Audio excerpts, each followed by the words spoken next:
Hi. Hello.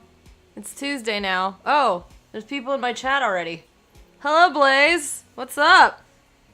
I was looking at Discord. I didn't even realize somebody had already tuned in. Yeah. Hi.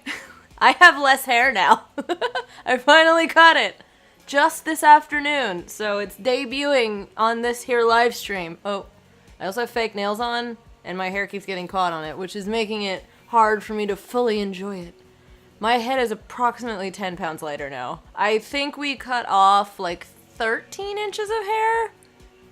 And I have really thick hair, so like, legit, like when he, was done, playing with my hair and like let go and I like moved my head for the first time, it was like noticeable.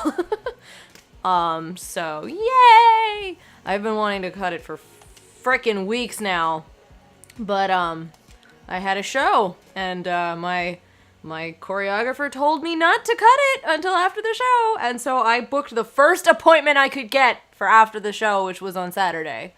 I feel like a completely different person from the last time I streamed. Like, I danced in a show on Saturday, and I cut my hair, and like, I don't know. I bought a lot of new clothes. I'm a whole new me! Thank you, Blaze. You know how to flatter me. just shower me in compliments. I'm really happy with it. I went to a new hairstylist that my mom found. She got a haircut from him already and loved it. So she was like, you have to go to this guy. So this was my belated birthday present from my mom, was this haircut. Because my birthday was like a month and a half ago, but I couldn't cut my hair a month and a half ago. So, yee! I'm so happy. I can like move my head around and like, I can put my bag on my shoulder and not have to pull a foot of hair out from under it. Good times. I have not been able to sleep with my hair down in, God, like months. I can't wait to do that for the first time tonight, because I used to have, I was having to sleep with my hair tied in a bun, or it would literally wrap around my throat and strangle me. I tried. It wasn't a good time. So I'm excited. I can do cute things with my hair. I already started buying accessories for it. Yee! So no more Ariana Grande ponytail for me, which is what I was wearing for every stream.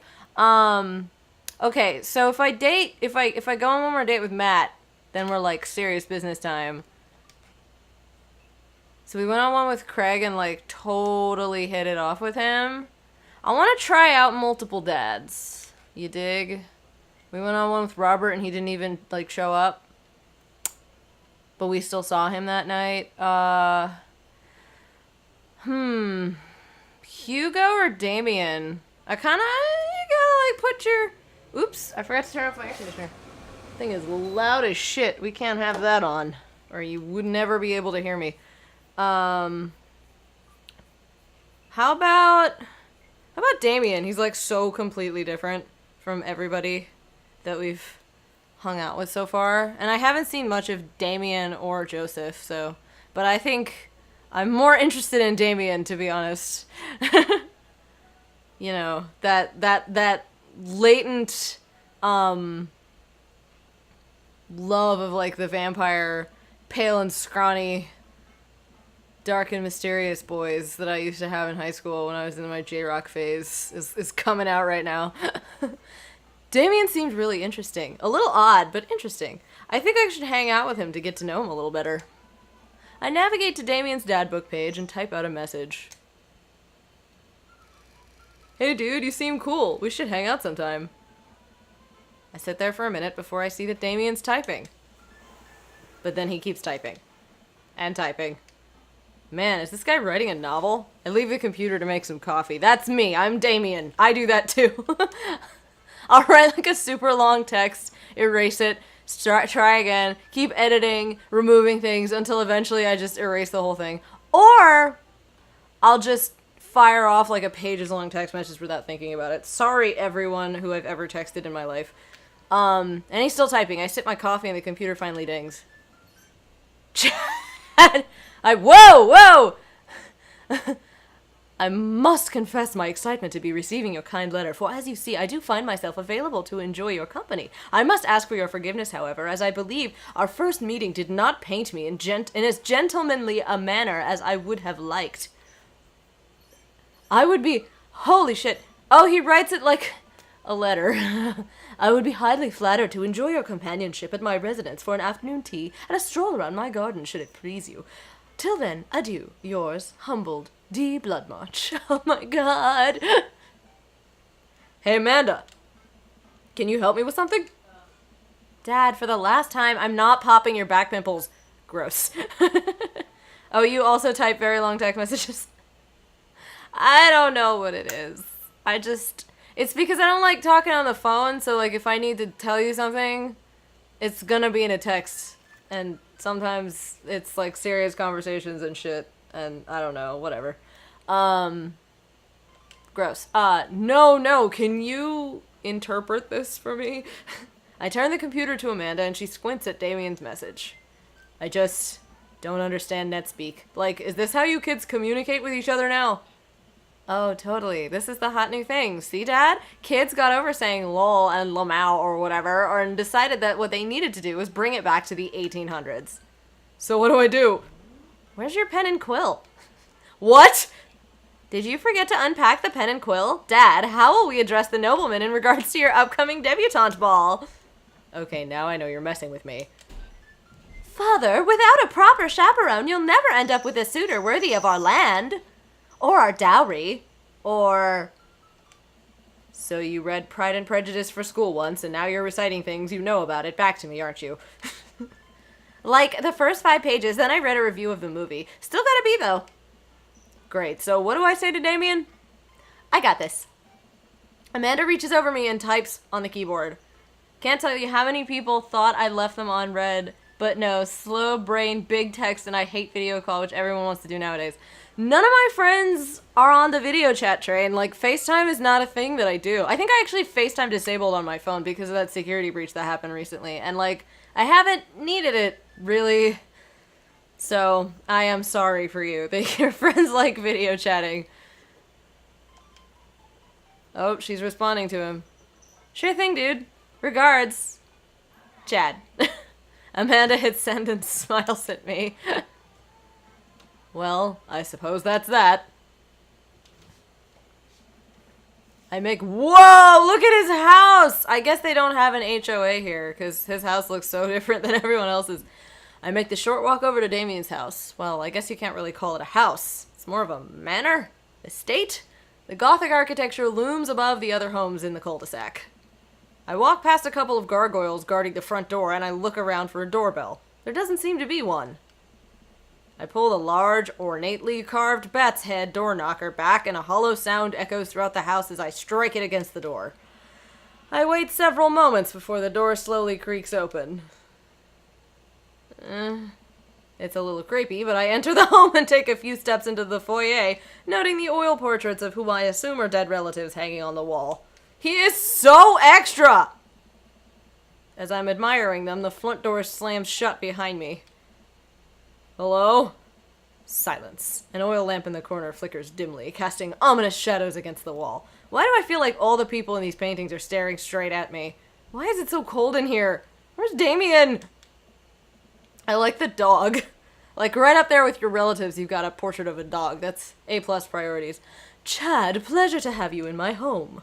I look up and see Damien standing at the top of a majestic staircase with a walking candle holder. What's with the door slamming shut? Oh, sorry, there was a draft. And the door creaking open when I knocked? I accidentally left the door unlocked. And the creepy oil paintings? I like oil paintings. Right. Right. Please, let me show you around. Cricket, cricket. Okay. Let's get a tour of Vampire Manor. Damien leads me around his house, showcasing his parlor, sitting room, auxiliary sitting room, and the parlor again for some reason. This is one of the older homes on the block, yes, but nowhere near as old as the architecture might suggest. Through extensive renovations, I have been able to craft a residence that is both historically accurate to the Victorian period and equipped with the amenities of any modern dwelling. Look at all those finger sandwiches. Damn, dude. We walk past a door covered in bumper stickers, caution tape, and a black parade poster. Did they listen to My Chemical Romance in the Victorian era? That's my son's room. You know how the rebellious teenage years are. Onward, onward, there's more to see. We reach a door at the end of the hall that Damien opens with a flourish. And this is the library. Sunlight streams in from floor-to-ceiling arched windows. Those are not arched. I'm looking at the window. It's not arched. Okay, anyway. The walls are lined with packed bookshelves and even more books are scattered over the period-appropriate furniture. Damien is clearly really proud of this room. Pick up a book? You know, Chad, in the Victorian era, there was some controversy surrounding reading. Many people thought the more tawdry novels would encourage youths into a life of crime and would cause too much of a distraction from work and school. I pull out a book at random and examine the worn cover. Opening it, I turn to a random page and read out loud. Naruto struggled against the chains that Sasuke had bound him with. Shirtless and out of breath, he looked up at Sasuke. Sasuke smirked, unbuttoning his ninja pants. Okay, I think that's enough. Damien has hentai. Gets kidnapped by Damien, and that's the end of the game roll credits. No, Damien is lovely. He reads hentai. Who could disagree with that? Everybody had a hentai phase. Damien snaps the book shut and puts it back on the shelf. That's a rare book from my private collection. Wink, wink. Oh my gosh, did he write? He writes hentai. Damien writes hentai. Confirmed. Let's look at the butterflies. I walk up to the glass display of pinned bugs on the wall. It's pretty impressive. I wonder if Susie Burhow had anything to do with this. Nice bugs. I pinned them all myself. Maybe I could show you how sometime. Oh my god, is Damien supposed to be like the Susie analog? Because there's a... I think Craig is the Danny analog, and Brian is the Aaron analog, I think. So maybe Damien is supposed to be Susie, because he pins bugs and he's like super goth. Oh, that's sweet if that's true. If it's not, it's my headcanon now, so you can't question it. Maybe I could show you how sometime. I'm concerned I would stick the pin right through my finger. Ah, the pinner's gambit. Is that a thing? No. Look out the window. I walk to the window and I'm greeted by a beautiful view of Damien's backyard. It showcases a beautiful view of the rest of the cul-de-sac. Hey, I can see Craig on his lawn. He's doing push-ups, with his daughters on his back. Damn. He sees me and waves happily, doing push-ups with one hand now. Damn! Did you know that Victorians spent at least 20 hours a week gazing longingly out of full-length windows? Wait, really? No, but Victorians did appreciate telling a good joke. Please, will you join me for tea? Yes! I would love some tea. I follow Damien to his sitting room, where finger foods have already been set out upon a beautiful tiered silver tray. I take a seat on one of the high-backed chairs as Damien pours and serves me some tea. So proper. That's not a silver serving tray, it's gold! Come on! Didn't the dialogue writing and the background painting ever, like, meet before the game was assembled? Come on! I can't believe we're having a high tea. I never thought I'd get to do this. Damien smiles to himself. What? It's a common misconception that high tea refers to the wealth or class of the people enjoying it, when in fact, the high refers to both the later time of day that the working class had to enjoy tea, and the height of the tables on which they're served. Oh. My dear friend, we're currently enjoying afternoon tea. That's informative. Damien takes a seat next to me and serves me a tiny sandwich. Are there a lot of goths in Maple Bay? Let's compliment his home. He clearly put a lot of work into it. It seems like you've really put a lot of work into this place. Wait, did I get eggplant emojis? I totally got eggplant emojis. Hell yeah. How come I didn't connect with Matt like I'm connecting with Damien and Chad? Maybe I should not have gone for Matt right away. Maybe I should have gotten the hang of shit first. Thank you. No one's ever complimented my home before. Really? 'Cause it's, like, fucking awesome, even if it's not your aesthetic. You still gotta appreciate the craftsmanship. Hell, I can barely get matching salt and pepper shakers in my place, and look at what you've done. I'm kinda jealous. That's very generous of you to say. What got you so interested in goth stuff? Well, when I was a young boy, my father... Did he take you into the city? Sorry? Did you guys see a marching band? I'm afraid I don't understand. He's a real goth! Like, legit Victorian goth! He's not an MCR emo kid! You're serious? Of course. But it's, you know, the song. Amanda made me listen to it. Seriously? I'd love to see a marching band. Anyway.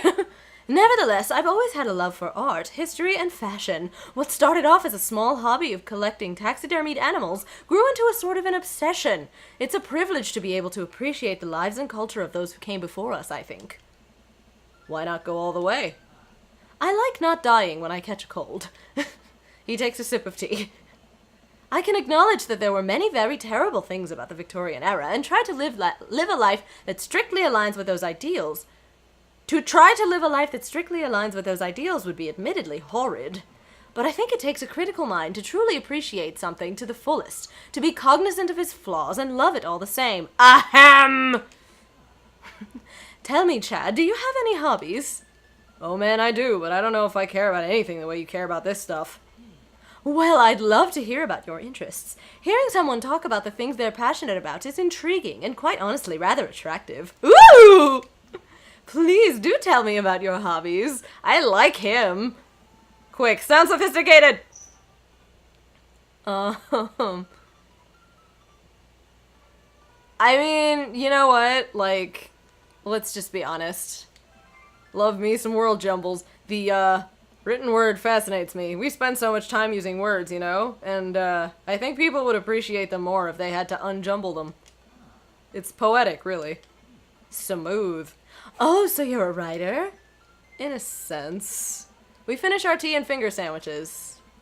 Come, I have one more thing to show you. Okay! Is it a dick? No, it's a beautiful fucking garden with gargoyles and a fountain and shit. Oh my god.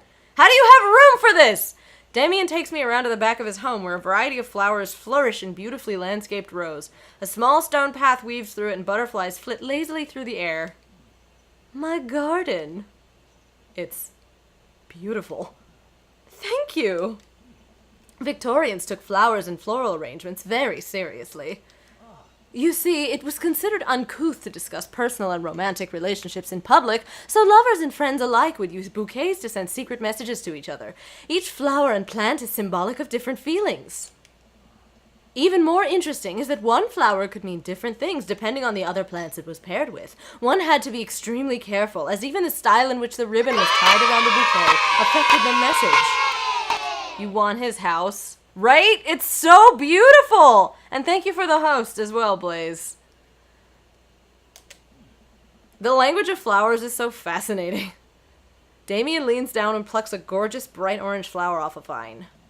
Lilium bulbiferum, the orange lily. What do you think this one means? I have no idea. 3 cheers for Sweet Revenge. My loins are ablaze, or thou art the tightest. My loins are ablaze? 'Cause it's orange? No, maybe, but like red is the color of passion, right? So probably red flower would be loins are ablaze. I'm gonna go with, thou art the tightest. More eggplant emojis! I am really getting it with Damien here. Okay. The orange lily is actually a symbolic of pure hatred. Well. And that's precisely why floral arrangement is so challenging. What's your favorite type of flower? Snapdragon, honeysuckle, and sunflower. I don't even know what a snapdragon is. I did used to like honeysuckles when I was little. There was a bush. Okay, here's a fun little anecdote. There was a bush outside of the, like, so I lived in an apartment when I was little, and we had a pool, and the path from the building down to the pool, there were honeysuckle bushes, I guess, or trees, I don't know. There were plants growing through like a fence that had honeysuckle on it, And so the whole path was lined with these things. And some kid at school one day happened to mention that, like, you can take a honeysuckle and, like, suck on it and it tastes like honey. That's why it's called that. And so, I had this endless supply of these motherfucking flowers. And, like, I spent my entire childhood at the pool, basically, during the summer. So, like, I liked honeysuckles a lot when I was growing up. Anyway, there's my anecdote. They smell really good. And then you can eat the tiniest little drop of nectar when you pull the stem out. Exactly! I'll have to remember that when I put together a bouquet for you. Ah! He likes me! He would put together a bouquet for me? No one's ever given me a bouquet before. I follow Damien down the footpath and admire more of his beautiful flowers. Suddenly a phone rings. Oh, Chad, will you excuse me? I must take this. He pulls a cell phone out of his pocket. I'm a little surprised it's not a rotary phone. Go for it. Damien smiles and walks back to the house. I take a deep breath and enjoy the heavily perfumed air. What a lovely yard. This makes me wish I had put a little more effort into that garden Amanda and I tried to start one time. Our watermelons grew to the size of cherry tomatoes and then immediately died. I don't know how to describe a snapdragon, but they're really cool flowers. I have seen a honeysuckle, though. I want one now. They're so cool, but the honeysuckles are, like, really tiny. I guess I can just Google a snapdragon. I'm gonna do that. While he's taking his phone call, I'm gonna Google a snapdragon. Snapdragon flower growing and caring for dazzling snapdragons. Oh! They look a little bit like hyacinth, but like a different shape of flower bulb. Neat! Alright. Anyone else who doesn't know what that looks like, just Google it, because if I try to hold up the phone in front of the webcam, it's not going to work out. Yeah, I have whatever is the opposite of a green thumb. I also have that problem. I managed to kill a succulent once. Although, like, my apartment's just really hot, so, like, everything dies here. So it's not 100% my fault, but, oops, my nail got stuck in my hair. I should probably, like, take these nails off. They're, like, press-on nails from CVS that I've been wearing since Saturday from that show. They just look really nice. They're purple and sparkly, and I love both of those things, purple and also sparkles. Oh, hey, a gargoyle. Oh, no, I knocked over the gargoyle. How did you manage that? How did you fuck that up so quickly? Oh, shit. Fix that garg! No, that's wrong. This one? No. This one. Wait, what am I supposed to do? Oh, I see. Whoops. Shit. It doesn't, like, flip in quite the right way. This? Yeah! Okay. Yes? Yeah! S rank! Our secret. I did not understand what I was supposed to be doing for a second. Always carry a pocket knife is good advice.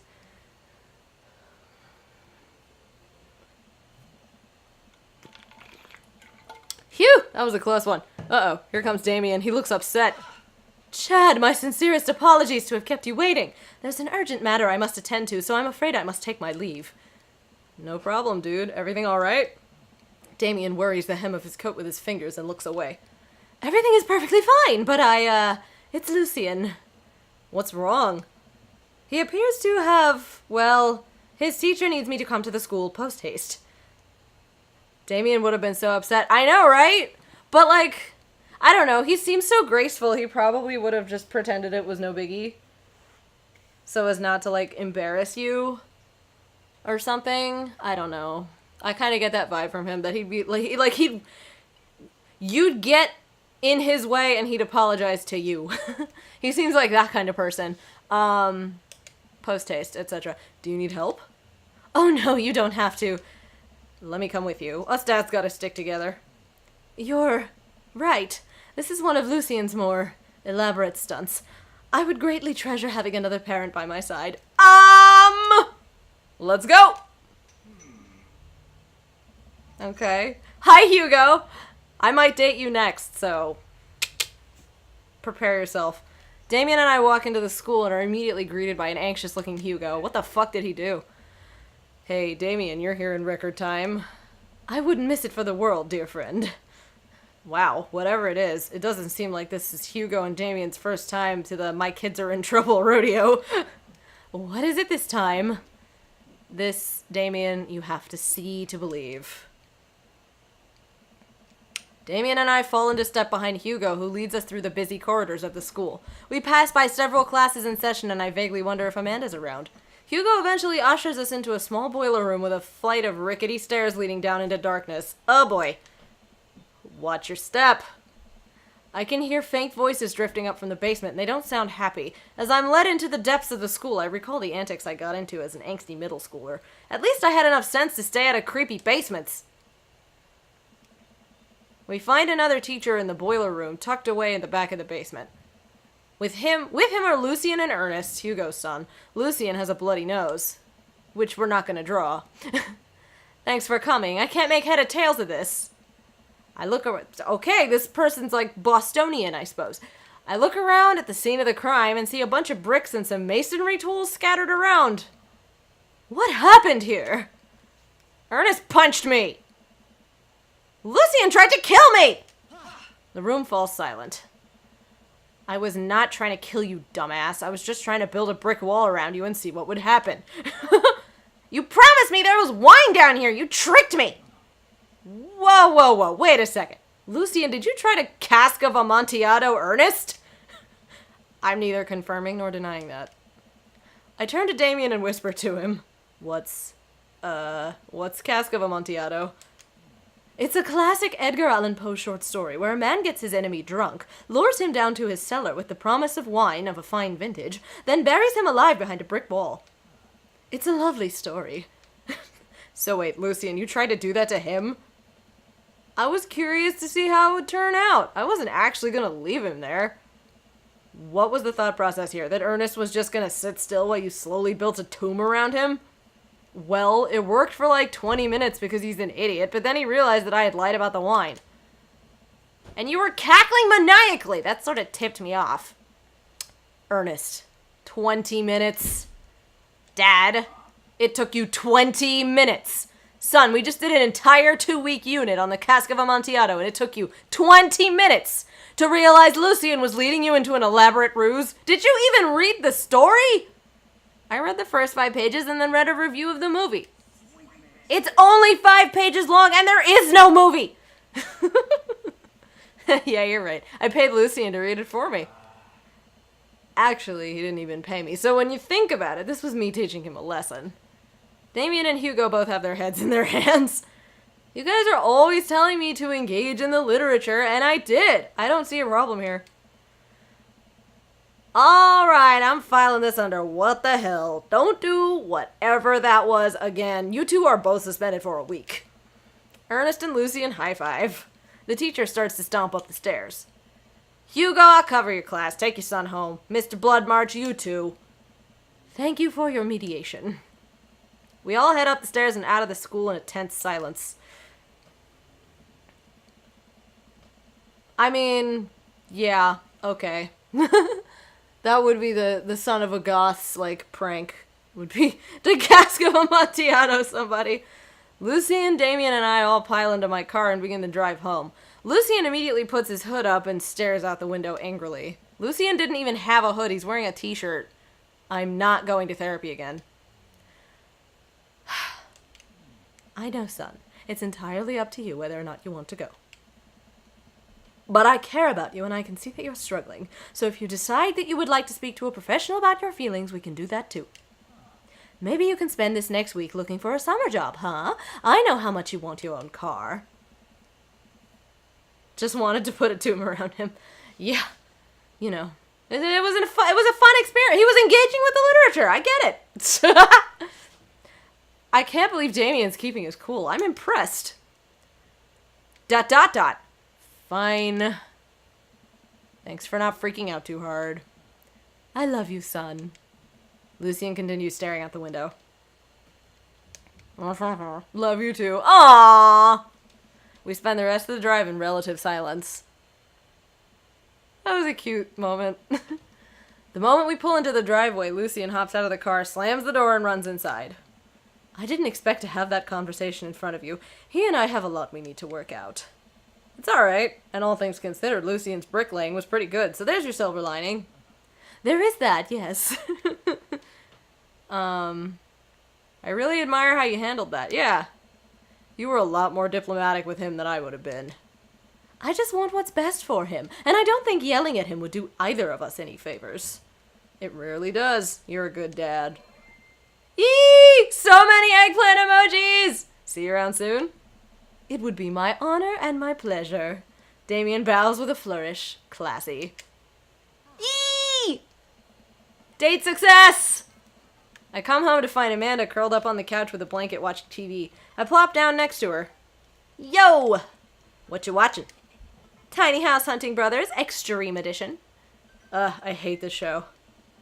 The couple on screen bickers back and forth while standing in an extremely small house made out of recycled bottles. The Tiny House Hunting Brothers watch them with bemused expressions, both of their heads touching the low ceiling. I told you I wanted a 2-bed, 2-bath, shabby chic cottage. This house doesn't even have a bathroom! But honey, the outhouse is only 20 yards away. It's not that bad. I am not pooping outside, Greg! Why don't they just get a regular-sized house? I don't know. How'd afternoon tea go? It got strange. We had to go to the school to pick up Lucien since he lured Ernest down to the cellar with the promise of a fine vintage and then tried to brick him into the wall, right? How did you know about that? Has everyone read this story except for me? Lucien livestreamed the entire thing. This entire day is beyond me. But otherwise, it was a fun day. That Damien guy's a character, but he's really good company. And a surprisingly diplomatic dad. I dig his style. You know what? Me too. Yee! Sleep is important indeed! Sleep is very important. Date complete! I got like 3 different eggplant emoji explosions. I mean, that was pretty great. Dip damn! What? Is he talking? Okay. Wow, I really hit it off with Damien. Ding! Right on cue.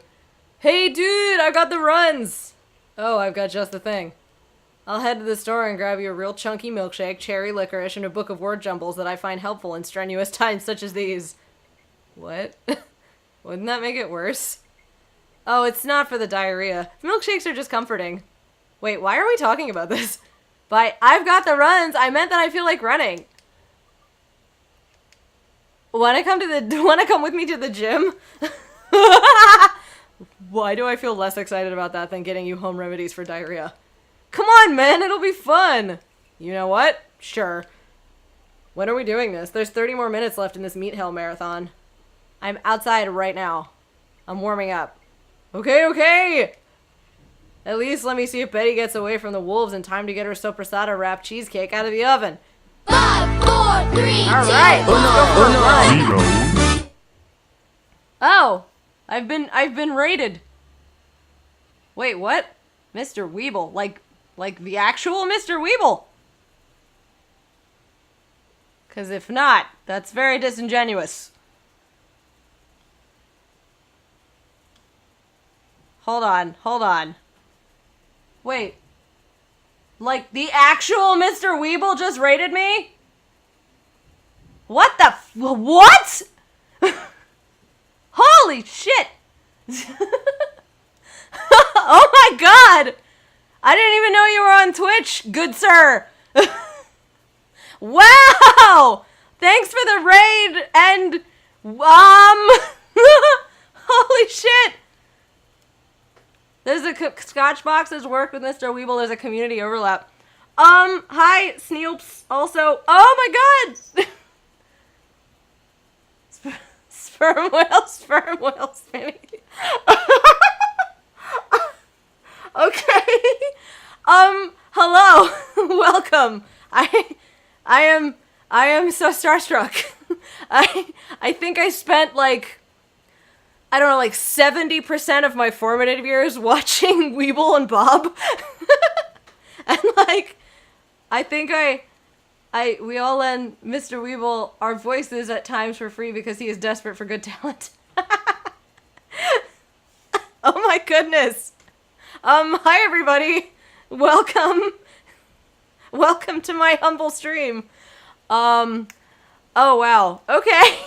That was unexpected. I'm having a really good day already, and this just made it 10 times better. Wow. All right. We're playing what is happening right now? Don't worry, we're all very humble. Okay. I don't know how to process this. Mr. Weevil needs love and hugs. He loves hugs and cuddles. I am happy to oblige, Mr. Weeble. And thank you for the follows, Awabba Jack and Sure Snoopy, and Mr. Weeble. Jesus Christ. This is wild. Okay. Oh, wow. And Leanie, thank you for the follow as well. Oh my goodness. Okay, y'all came to see me play video games, I assume. So let's continue. What am I looking at right now? Why is this me on the screen? You can see other runners on your screen too. Let's try it out together. Oh, I guess we're playing like a thing. It's Sir Snoopy's birthday about half an hour ago. Happy birthday, Sir Snoopy, as well. And thanks, Flanders Pigeon Murderer, for the follow. That's quite a name. Is that a Simpsons reference, I assume, by the Flanders? If not, I apologize. Don't worry, after a while of being raided by weebs, he just raids you and calls you random names. That's fine. Other runners, will I be able to keep up? Don't worry, we're here to cheer each other on. I'll be right there with you. Support! Just get a rhythm going, keep your heart rate up, but don't overexert yourself. You'll do great! I hate running. Oh god, we're playing a game. It's happening. Wait, how do I do things? Why am I slow? Was there a button I was supposed to? Oh, okay. Oh, it's like, oh, I see what's happening. Okie dokie. Eggplant! Eggplant! Eggplant!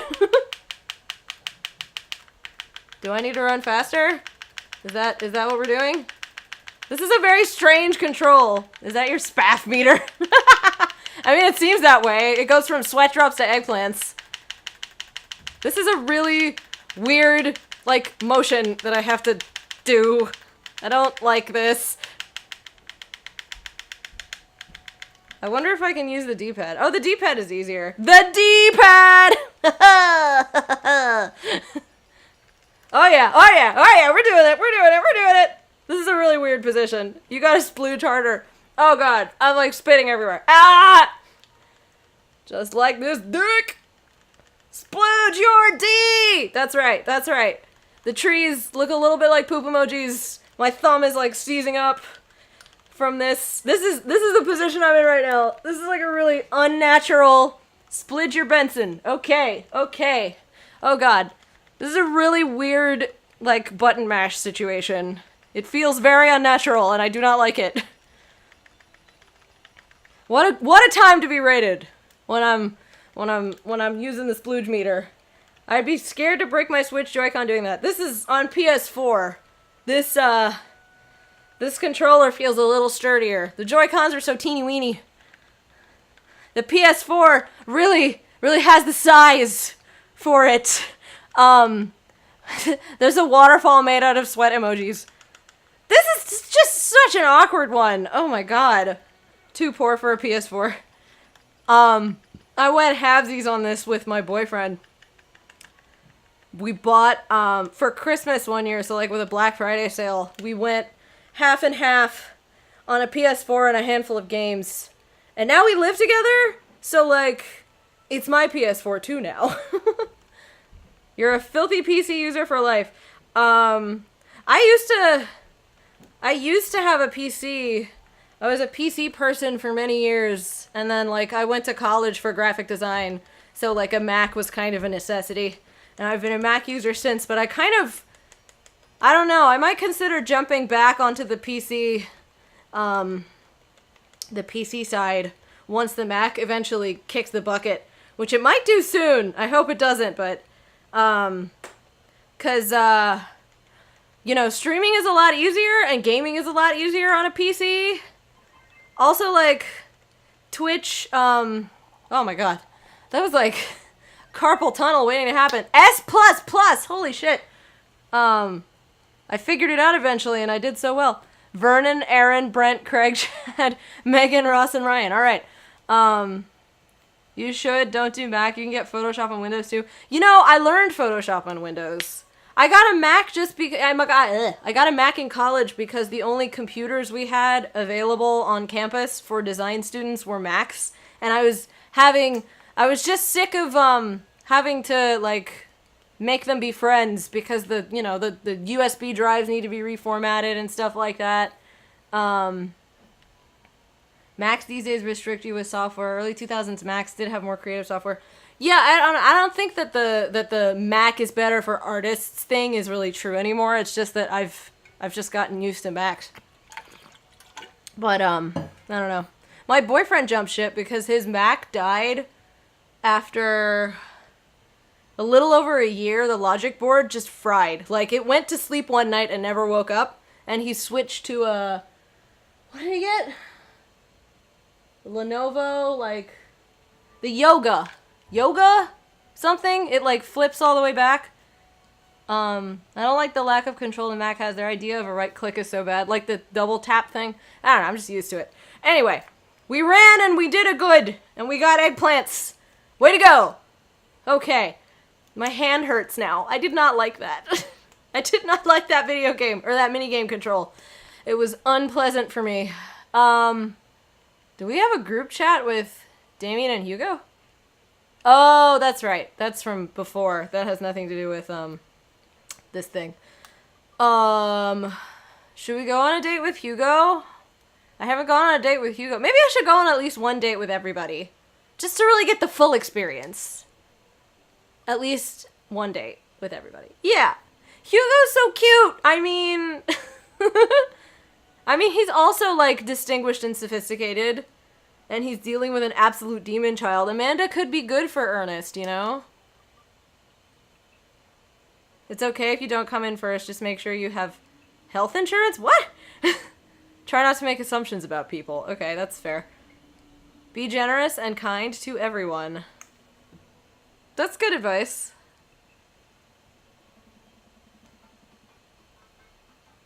I navigate to Hugo's dad book page and type out a message. Why? Who talks like that? I navigate to the dad book page and type out a message.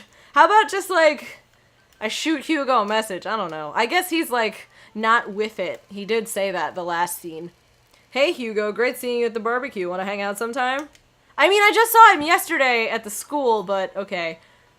I'm so glad you messaged me, and I definitely want to hang out sometime, but I have a favor to ask. Our class is going on a field trip to the aquarium today, and one of our chaperones called in sick. Is there any possible way you could come by and replace them? Uh-oh.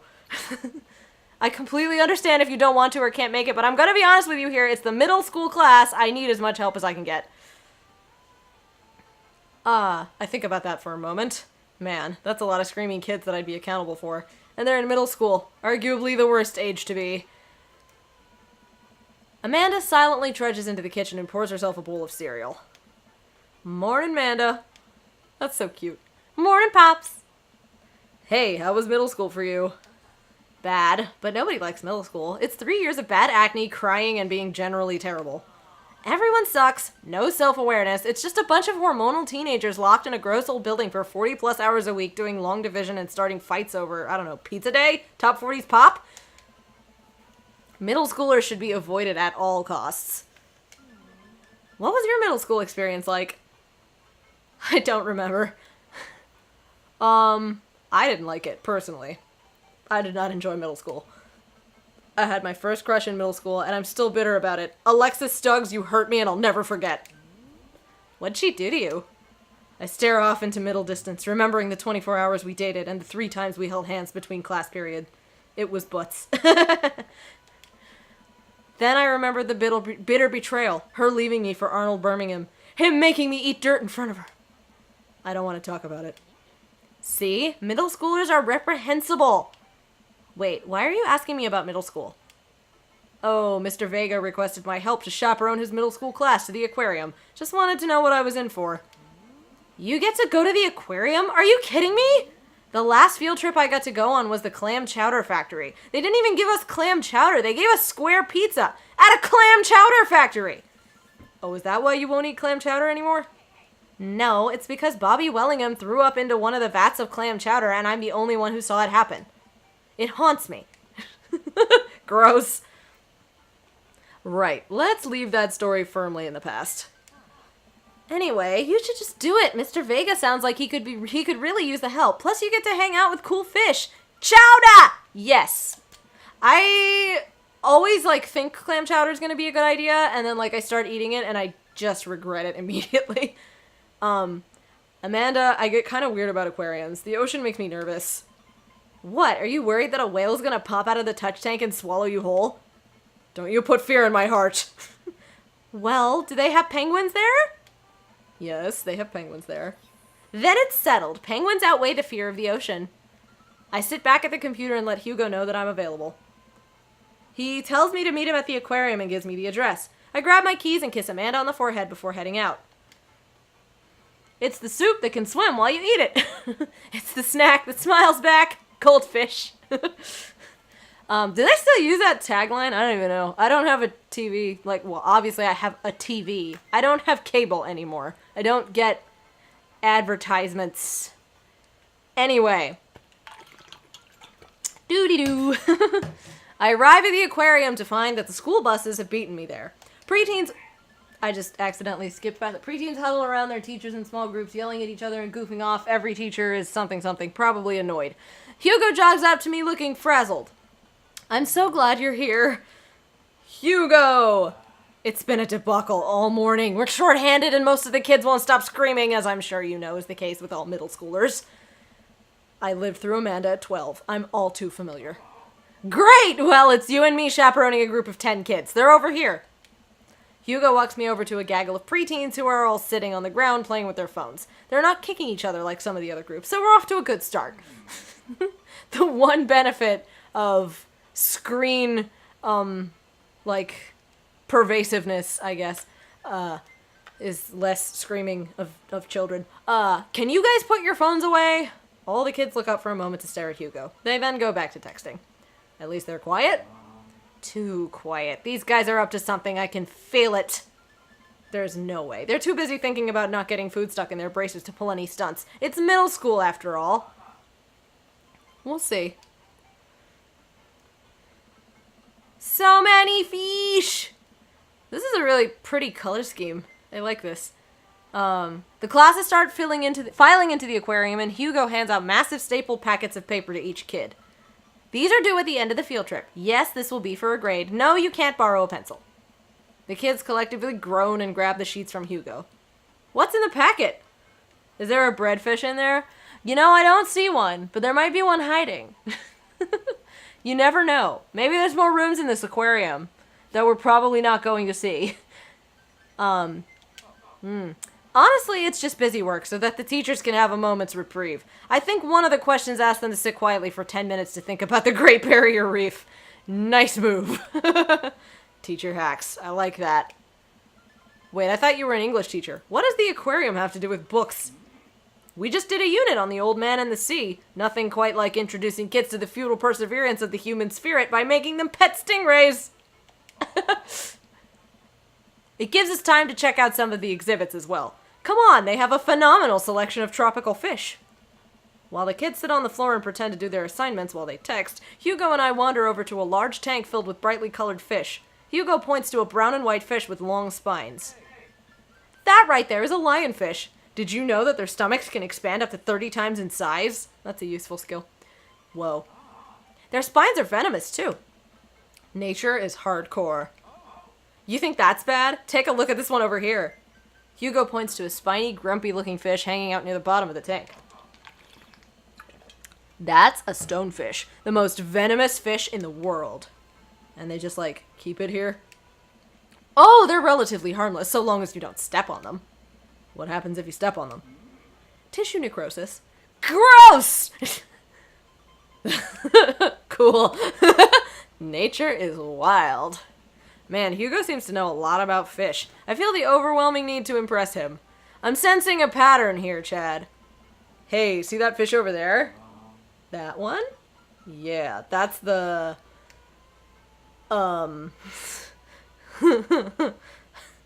Blue-nosed wiggly fish. Humphead wrasse. I like that one. Yeah.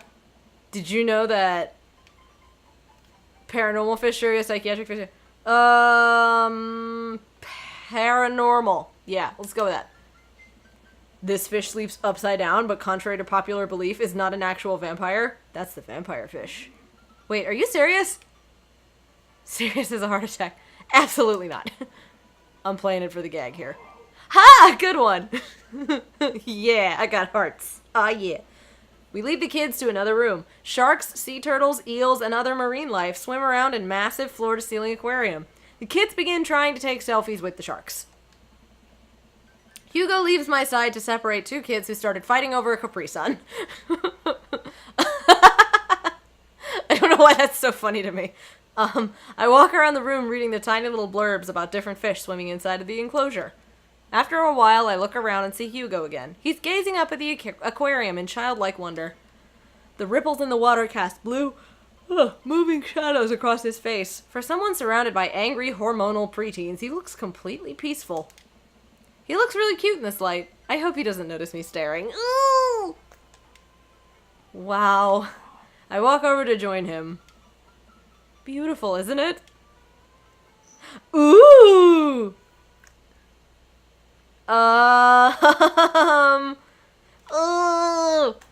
Do I go hardcore? Or do I sound sophisticated again? Fuck it! I'd rather stare at you. What? Hugo turns bright red. Oh no, he didn't like that one! Oh no! I fucked up. I mean, I'd rather not stare at you at all. Hugo looks confused. Great save, Chad. I mean, never mind. Forget I said anything. I'm suddenly very sweaty. I search around for a fish tank to duck my head into to cool down. We stand together for a moment, admiring the wonders of marine life. We eventually make our way to the touch tank room, which seems to be the only thing the kids are actually interested in. I mean, same. The tank is filled with a variety of horseshoe crabs, sea urchins, stingrays, and small fish. I stand around the edges of the tank and keep a wary distance from the sea life. Who knows what kind of nefarious plans those horseshoe crabs have for my well-moisturized hands? Hugo rolls up his sleeve and sticks his hand in the water. Don't you want to pet some rays, Chad? Don't you want to pet the flap flaps, my man? Oh, I think I'm good. I think I should just stay over here and admire them from a respectable distance. Moist touch time. Come on, it'll be fun and informative. Don't make fun of me, but I'm scared to touch them. I get weird when there's no glass separating us. I don't know what any of those things are, but I get the feeling they will probably bite me in my delicious hands if given the chance. Nothing in this tank can hurt you. The stingrays have had their barbs removed, the horseshoe crabs only eat little clams, and the anemones are perfectly safe to touch. Against my better judgment, I approach the tank. Slowly dipping my hand into the cold water, I touch a stingray as it glides past me. See? Not so bad. It feels like fun, slimy leather. Not my beautiful fingers! I've never actually, experienced a touch tank. I've been to a couple of aquariums, but I don't know that I've ever seen one. Seems like fun. It's definitely something I would enjoy as a kid. Things get a lot less scary when you learn more about them, right? I dive my hand back into the touch tank with a renewed vigor for ocean life. I poke at some sea urchins and feel the hard carapace of a horseshoe crab. My hand brushes against Hugo's as we reach for the same anemone. I pull away, blushing. Hugo smiles at me. There's lots of washing before and after.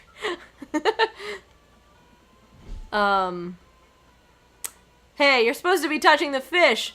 Sorry, I just get a little carried away sometimes. Wait. That girl over there looks suspicious. Why is that? Are backpacks usually that wet? Hold on. Susan! Susan, get back here! Hugo runs after a middle schooler and catches her before she can make it to the exit. Wanna tell me what's in the bag? Textbooks? Wanna tell me what's really in the bag? Susan won't budge. I walk over to Hugo and the girl. I think he might need a bad cup. Look, kid. I'm not afraid to hit a child. That would get you in trouble. That's an easy 5 to 10 in the clink. Okay. I had a bud go down for that once. He came out a changed man. Said he missed the bars. You're not a teacher. You can't tell me what to do. SpongeBob. That's good. Yes, well, I am. Can you please put the bag down? Next time, we won't say please. Susan glares at Hugo for a moment before dropping her book bag to the floor. It lands with a wet slap. We stare at it for a moment before it starts to move. Hugo leans down and unzips the backpack. A horseshoe crab frantically scuttles out and across the floor. An employee swoops in, scoops it up, and puts it back in the tank. She gives us a disapproving look. It's not our fault! Jesus, Susan, what was your plan? I was trying to free him. To where? Outside? Where he was gonna die? Susan, go back to your group. We'll discuss this later. Yeah, and hands where we can see him. Susan sulks off, leaving me alone with Hugo. He gives me a pat on the shoulder. Middle schoolers have sticky hands. I doubt that's the first time that's happened here. Or the last. In the next room, we see a variety of smaller tanks. Sea urchins, tiny fish, and a rainbow of beautiful underwater plant life surround us. Look over there! Hugo points to some seahorses. Some seahorses gathered at the bottom of a tank. One of them is in the middle of giving birth. Wow! Hardcore. That's actually the male seahorse. Sort of takes fatherhood to a new level, doesn't it? Hey kids, come check this out! There's a male seahorse giving birth. It's totally not isopod hour, Susan. I mean, it can be isopod hour anytime if you try hard and believe in yourself. I just love that meme, like, blank, if you try hard and believe in yourself. I don't know. I really like that one. So I say it all the time. I'm sorry. A low murmur from the students. They just jump back on their phones. Fun fact, male seahorses can even give birth and then get pregnant in the same day! Oh my god. Man, we thought we had it hard. I wonder if they have to deal with their kids' awkward teenage years too. All however many thousand of them. You seem to know a lot about marine life, Hugo. It's not really my specialty, but I do make a point to learn as much as possible whenever I can. I think that learning shouldn't end when you leave school. We should challenge ourselves to find out more about the things we don't understand every day of our lives. Because if you stop learning, I don't think you'll ever be able to grow or change as a person. Good point. But I still don't trust the ocean. We'll get there. We finally... Oh my god, I'm sorry. Ugh, my cow woke me up at 4 in the morning. If you believe in yourself, for 15 minutes you can legally write a self-help book. That explains why there's so many of them. We finally make our way to the end of the tour, the Arctic exhibit. Do we get to see the penguins? Yes, we get to see the penguins. Yeah, penguins. Hell yes. Penguins! Our group of kids run around the exhibits. They won't stop tapping on the glass of the puffin enclosure, trying to get their attention. For at least a few moments, teachers, chaperones, and students alike seem to be having a great time. What was I so worried about? This isn't too bad. Famous last words. Hugo suddenly grabs my arm. Oh my god, there's a student in the penguin enclosure. Wait, just kidding, it's very bad. Is it one of ours? It most certainly is. Why did the voice say, I don't know, and then the text says yes? Oh, maybe he was saying, oh no, and not I don't know. I can't really hear it very well. Sorry. It most certainly is Molly Henderson, Susan's friend. I have a friend named Molly, who's like a marine biologist now, and I feel like... Don't take this the wrong way, Molly, if you're watching this, but I feel like this would be something you would have done in middle school. So, a Molly after your own heart. I look over to the penguins and see a determined-looking kid crouching behind a rock. She's hiding just out of sight of one of the employees. Over on the side of the enclosure, I see the door to the exhibit ajar. Was it unlocked this whole time? We gotta stop her before the staff sees and bans our school for life. Hugo looks around. I'll create a distraction.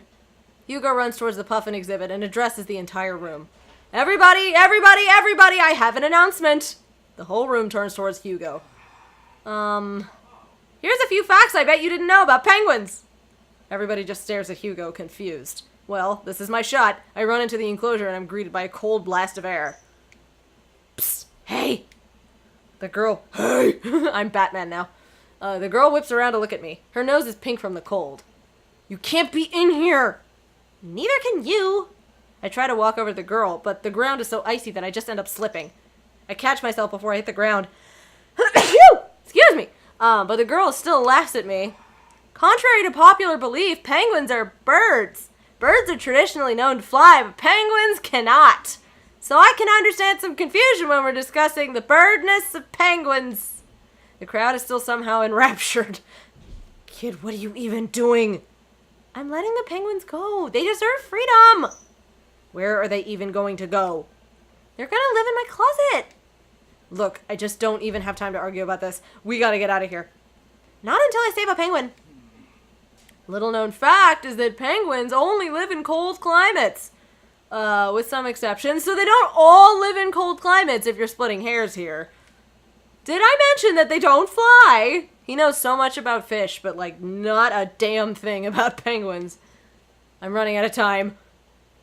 Bribe her? Try to relate to her. Try to relate? I mean, a bribe would probably work, but it might come back to bite me later. Let's go with the middle option. I think back to the time I released all the feeder mice from the pet store. It was a disaster. I was 6, but it was a disaster. Molly, you know, life can be cruel. Money. Give me money. I will give you $20 right now if you leave with me. Molly thinks for a second. Okay, well, give it to me right now. I reach into my pocket and pull out everything I have, examining each bill. Okay, well, I have $12 and some change. Also, there's a button here. Is that enough? Pay me the other 8 later, and we have a deal.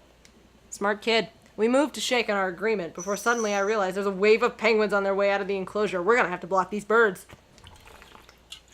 Oh boy, it's time for a minigame, I think. Yes, it is. Block that bird! Wait, how? Oh, I'm supposed to whack them. Okay. Oh, jeez. That's a fun animation. Oh, no! What? It can do that? Oh, I'm supposed... Okay, I can just keep firing hands. This is a really strange thing. Okay. This has a very, like, WarioWare feeling to it. Squeaky. The squeak is squeaking. What exactly am I aiming for? Am I trying to get them into her hand? Or what am I doing? I can't really tell. Bribe that teen! Wait, what? How did a penguin escape? I didn't even have a handout. Wait, what the fuck? I'm so confused. Like 2 escaped. What do you mean 8? Bribery works! Okay, whatever. We got an S. It's fine.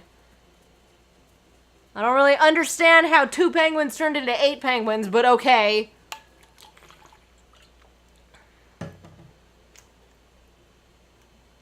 Phew! Glad that's over. Just in time, too. Looks like Hugo is wrapping up his diversionary penguin speech.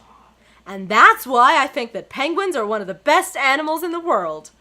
A few people in the audience clap out of a sense of duty. Everybody starts dispersing. Hugo spots us from across the way and runs over. Molly, what were you doing in there? I was liberating animals, Mr. Vega. You realize that the penguins can only survive in Arctic temperatures, right? You would have had a dead penguin on your hands. Well, it was the thought that counts? No, Molly, it wasn't. Molly turns to me. You owe me $8. Sweet Manchego! I love that. I'm gonna start saying that. What? Just, I'll pay you later, kid. Molly runs off towards Susan, I suppose so that they can compare animal thief notes. You're not off the hook, Molly! Chad, did you just bribe a child? You can't play by the rules when there's penguins on the line.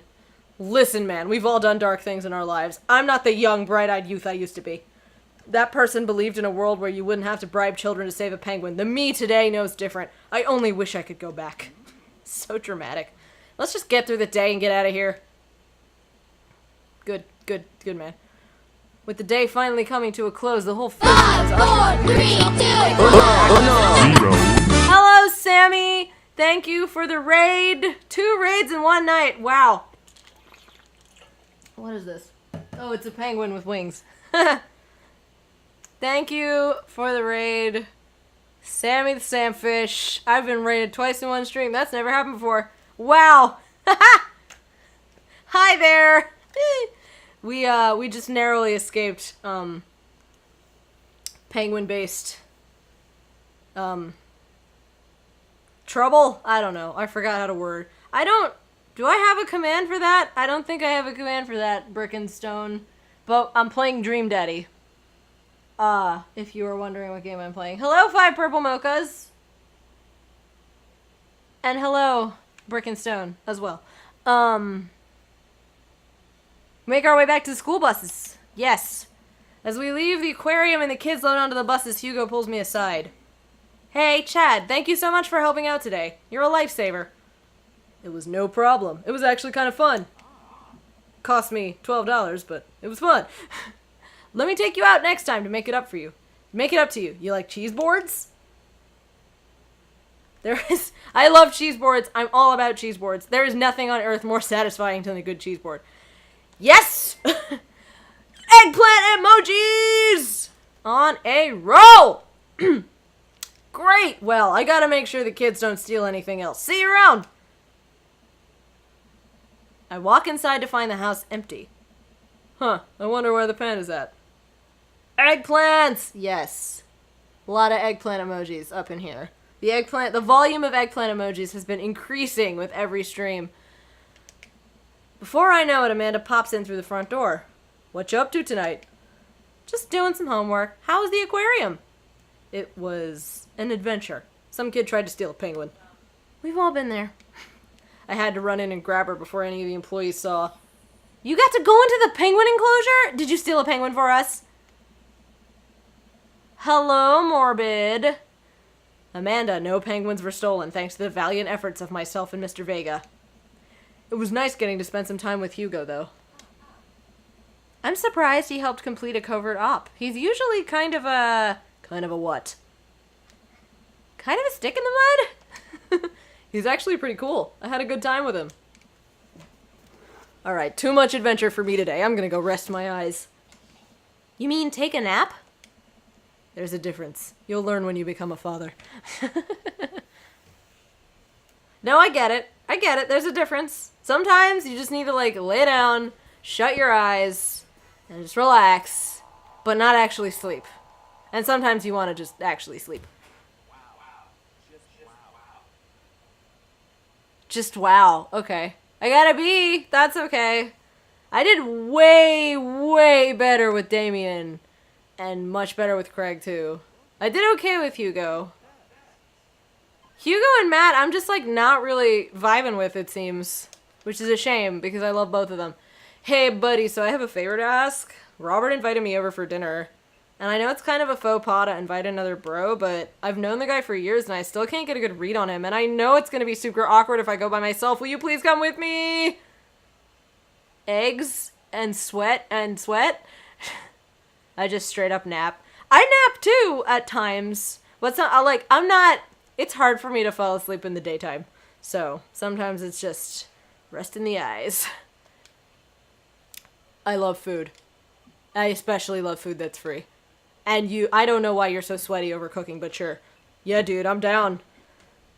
Who's your fave? My fave was definitely Matt from the get-go, and I, went for it. So I've already been on 2 dates with Matt, but I want to experience the full, story. So I'm trying out dates with everybody, I think. But I'm probably going to end up going back to Matt. Or maybe I'll jump ship to Damien. I don't know. I might go on a second date with Damien just to see, because I really hit it off with him, and I love his fucking house. And I want to spend more time in his house. And hopefully not break any gargoyles. Thank you! I really hope that's a sweat of relief. Eat that dinner! Haven't played this, but if I did, I'd go for Damien. Yeah, there's definitely, a part of me that really wants Damien, just because, I definitely had a phase where, that was my dream dude. So, do I play to now? Or like teenage Shabnam. Porque no los dos! I can play this game as many times as I want and end up with all of the dads. Why don't we just have a big, like, cul-de-sac wide polyamorous relationship and we'll just all raise our children collectively, you know, like society used to be, you know? Like, raising a kid by yourself in that weird, like, nuclear family thing is so, like, weird. Like, in throughout history, and also in lots of other cultures even today, like, raising a kid, it really does take a village to raise a child, you know? I'm just going off on a tangent. Wasn't Damien Damien is trans? I don't know if that's a thing. I haven't gotten there yet, but that's cool if that's true. I know that in the character creator you can choose to have your character wear a binder, which was a pretty nice inclusion that they made, but I don't know about Damien being trans. If that's a thing that's going to get revealed yet, then well, we'll find out, I guess, because I might go on a second date with him. Although that might be like his ending, so I don't know. Anyway, oh man, I don't know how I feel about social time with Robert. I don't think it's directly expressed in the game. Oh, is it one of those things that's like hinted at, I guess? Oh, whatever. Anyway, still, I guess free food is free food. It was confirmed by a developer. Oh, okay. Alright, cool. I mean, more overt representation is probably better, but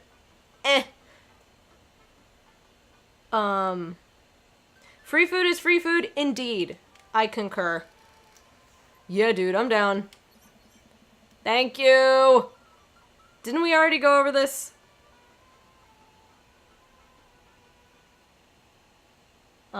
He was talking about enjoying his binders. Okay, then! Alright, I guess that's true. I didn't know that. Now I know that. Craig and I decided to meet up before heading over to Robert's place. Craig's waiting on my porch, bottle of white wine in hand, wearing fucking sweatpants and his armband phone thing. Bleh. Chad! Boy, am I glad to see you. Likewise, man. Classy of you to bring wine. Oh, it's not wine. It's a sparkling apple cider. Blah, blah. Let me try that again. Oh, it's not wine. It's a sparkling apple cider. Robert literally has a wine cellar, so I think he's good. Wow. Or at least I think he has a wine cellar. I'm genuinely unsure if he was telling the truth or not. I can never tell with him. Sorry if it's a spoiler. It's never directly addressed in the actual game, so I didn't consider it a spoiler. It's okay. I mean, if it's not actually in the game and it's just, like, extra knowledge, then I guess that's fine. Regardless, neat. I do like Damien a lot, so I was considering it. I'm, like, debating between Matt and Damien. Matt was, like, you know, love at first sight, but now I've gotten to know Damien a little bit more, and I'm like, wow, he's really cool and sweet, and his house is beautiful! Anyway. Thank God it's not just me. I never know. He's so deadpan about everything. I usually just laugh it off, but man, the guy's an enigma. I know! I banged him! I still don't understand him. And I banged him. Do you think Robert is a top or a bottom? Think about it. I really have no idea. Probably a top, let's be honest. I mean, just the way that he takes charge of every situation. Anyway, we start walking over to Robert's house. Real casual, like. Does Robert even know how to cook? I have sincere doubts about whether he even knows how to shave properly or iron his shirts. I feel like you learn to cook after you learn those two first. One time, I saw him grab a hot dog from a trash can. I mean, it was at the very top of the trash can, like, sitting above it. But still, if he were on trial, I think the jury would define that as in the trash. In his defense, I've definitely considered grabbing food from the top of the trash before. Well, yeah, I think we've all considered it, but the difference is that Robert actually did it. True. Maybe he's the enlightened one. Maybe we're holding ourselves back.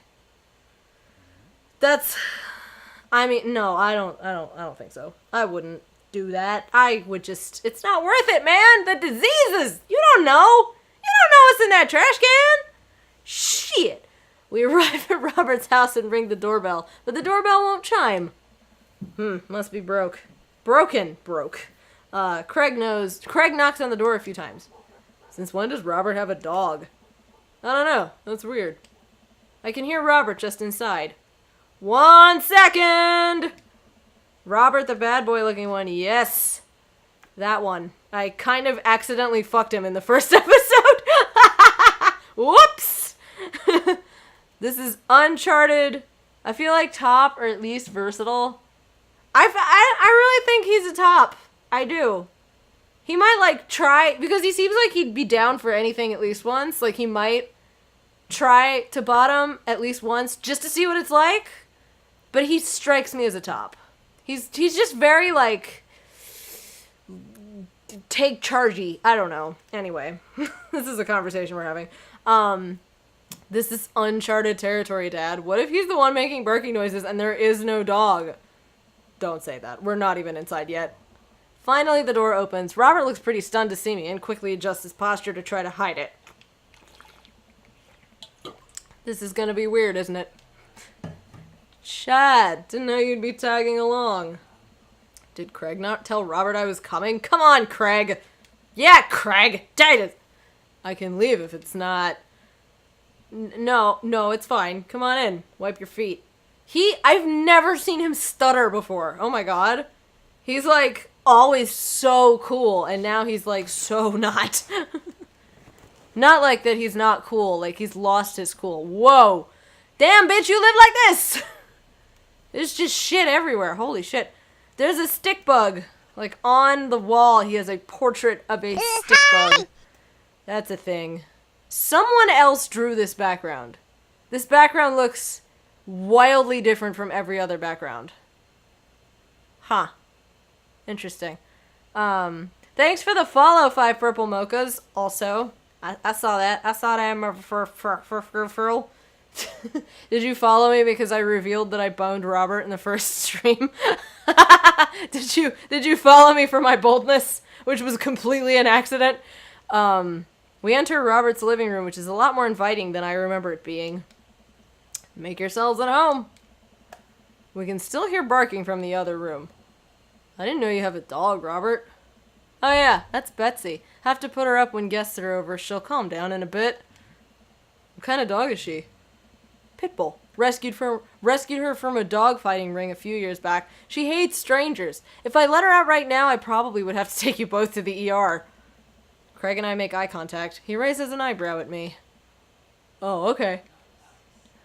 But, I gotta go finish dinner. Made osso buco. I don't know what that is. Robert leaves the room, presumably to go to the kitchen. Craig leans in and whispers. Was the dog fighting thing real, or was he kidding? I don't know. What's osso buco? I don't know. Did he make up that word? Until I have osso buco in front of me. We can only assume so. Hey, I know it's a thing. I just don't know what it is. I've definitely heard it before. It's like a... It sounds Italian, I assume. We sit in silence for a second in, talking in Robert's living room. Gotta go cook an adult. Have a wonderful stream. Thank you for stopping by, Sammy, and for rating, and what wonderful timing that you gotta go cook an adult while we're watching somebody cook an adult in the game. Have a good, dinner, I assume, probably. And a good rest of your evening as well. I hope your stream went well, too, by the way. Sorry, I could not make it. I was setting up for my own. Sitting in silence, talking about the living room. How do we sit in silence while talking? I do not know. Wait a minute. They flip the graphic?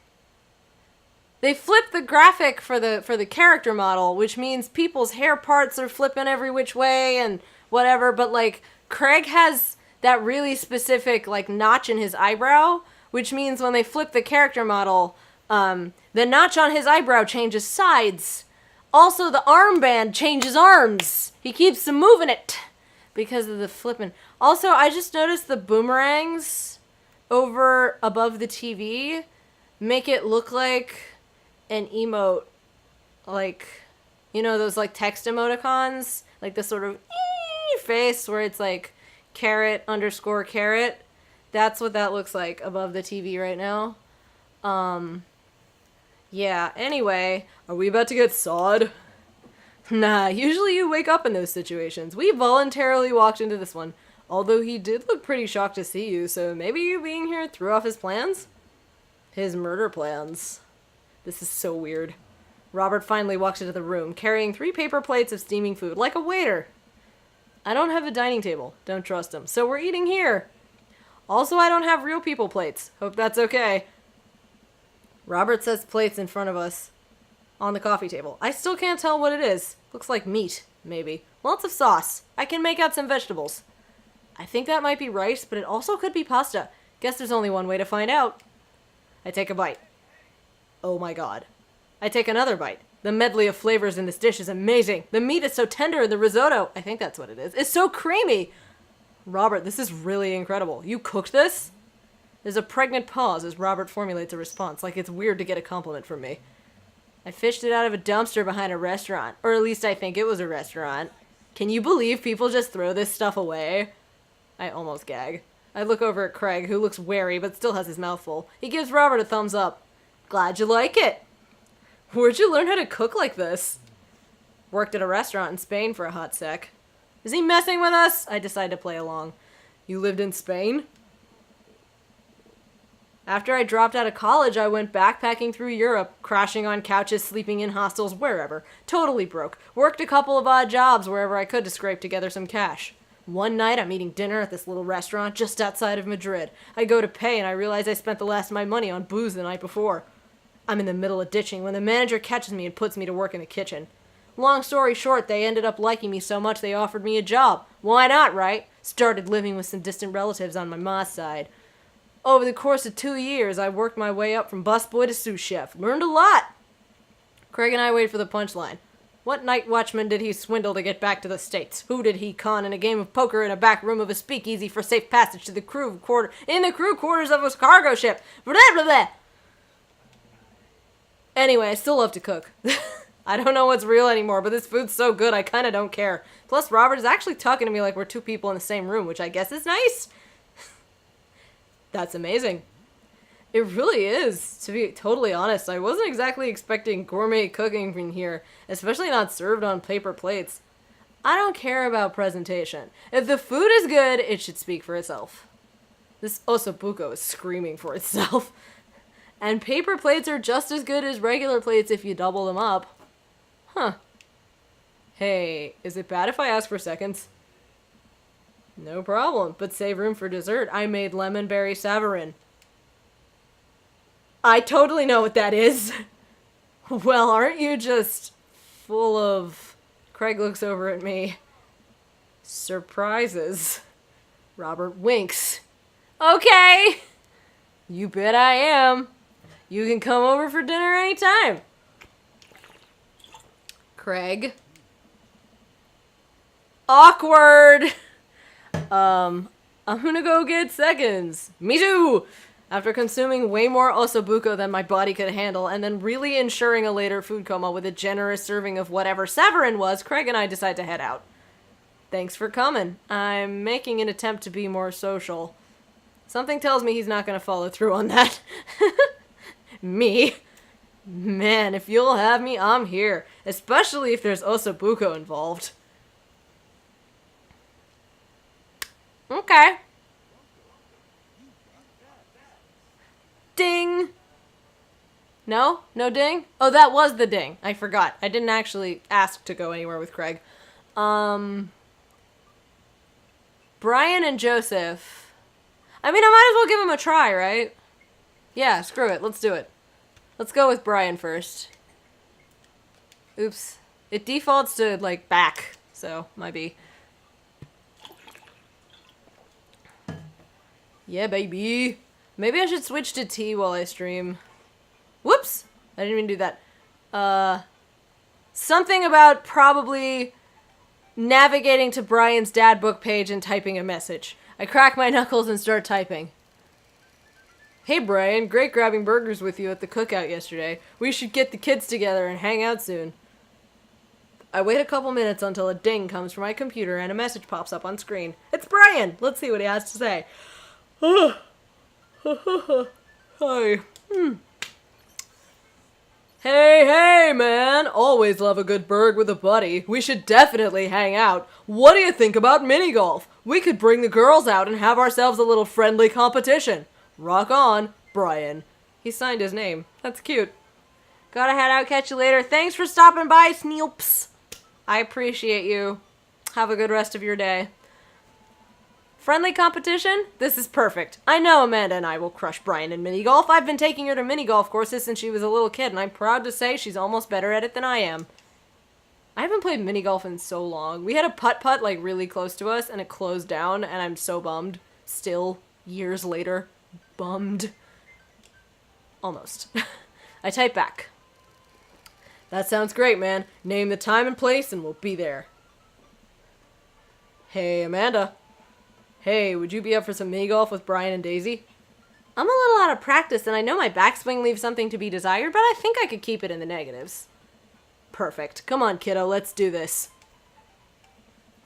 Wow, it's quite a pirate ship. You ready for this? Arr, matey, I'm as ready as I'll ever be. Why are you talking like that? Because this mini golf course is pirate-themed. I just now realized that we are indeed standing on top of a giant pirate ship in the middle of a putt-putt course. Oh. Come on, Pirate Dad, won't you talk like a pirate with me? Arr, ahoy, scurvy? I don't see pirates, only angles. What? I don't get it. I don't get it! Avast ye! Ye!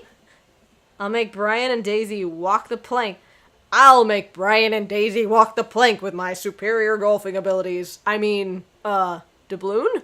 Come on, Dad, you told me that this was just gonna be some friendly competition.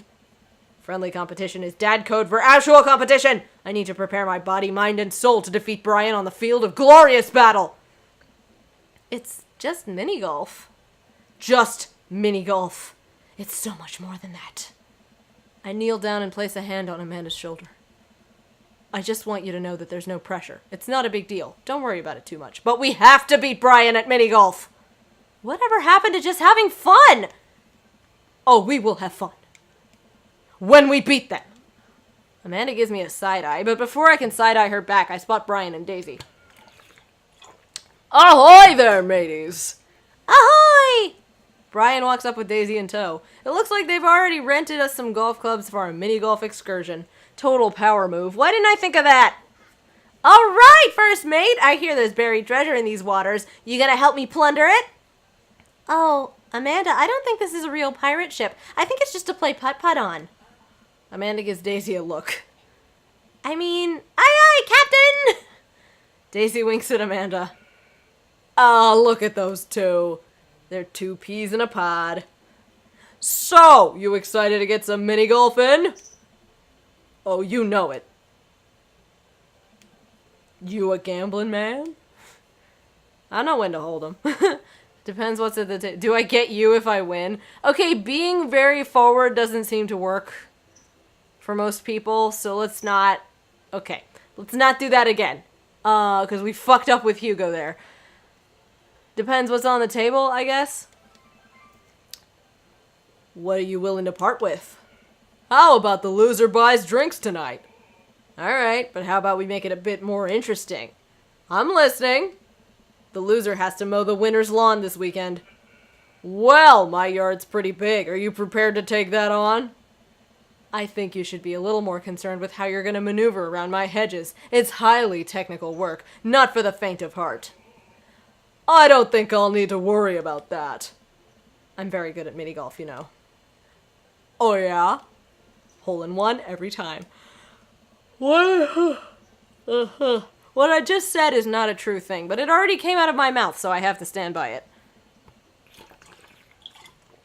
I'm looking forward to seeing that happen. Brian and I eye each other up and down.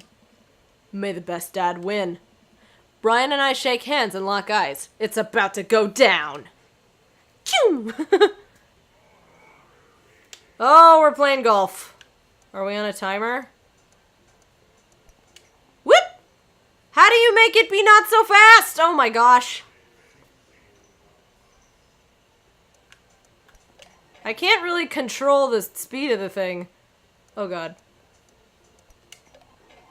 Yeah! Oh, that's a tough one. Nope. Fail. Dip down! That's difficult. It went almost all the way back to the beginning. Oh, we want it to be there. Nope. Fail. Shit. Oh, I'm not doing so hot. Okay. This is hard. Nope. Sucks. Oh, there's 2 holes? Is that right? Am I seeing that right? Oh, that's a fake hole. A+. Real nice. Not into that. Okay, we gotta bounce it off of this guy. Up, up, up. Yay! Okay, I think probably that way is... Nope. Nope. Wait. Nope. Maybe. Nope. No. Incorrect. Whew! That was bad. That was a bad.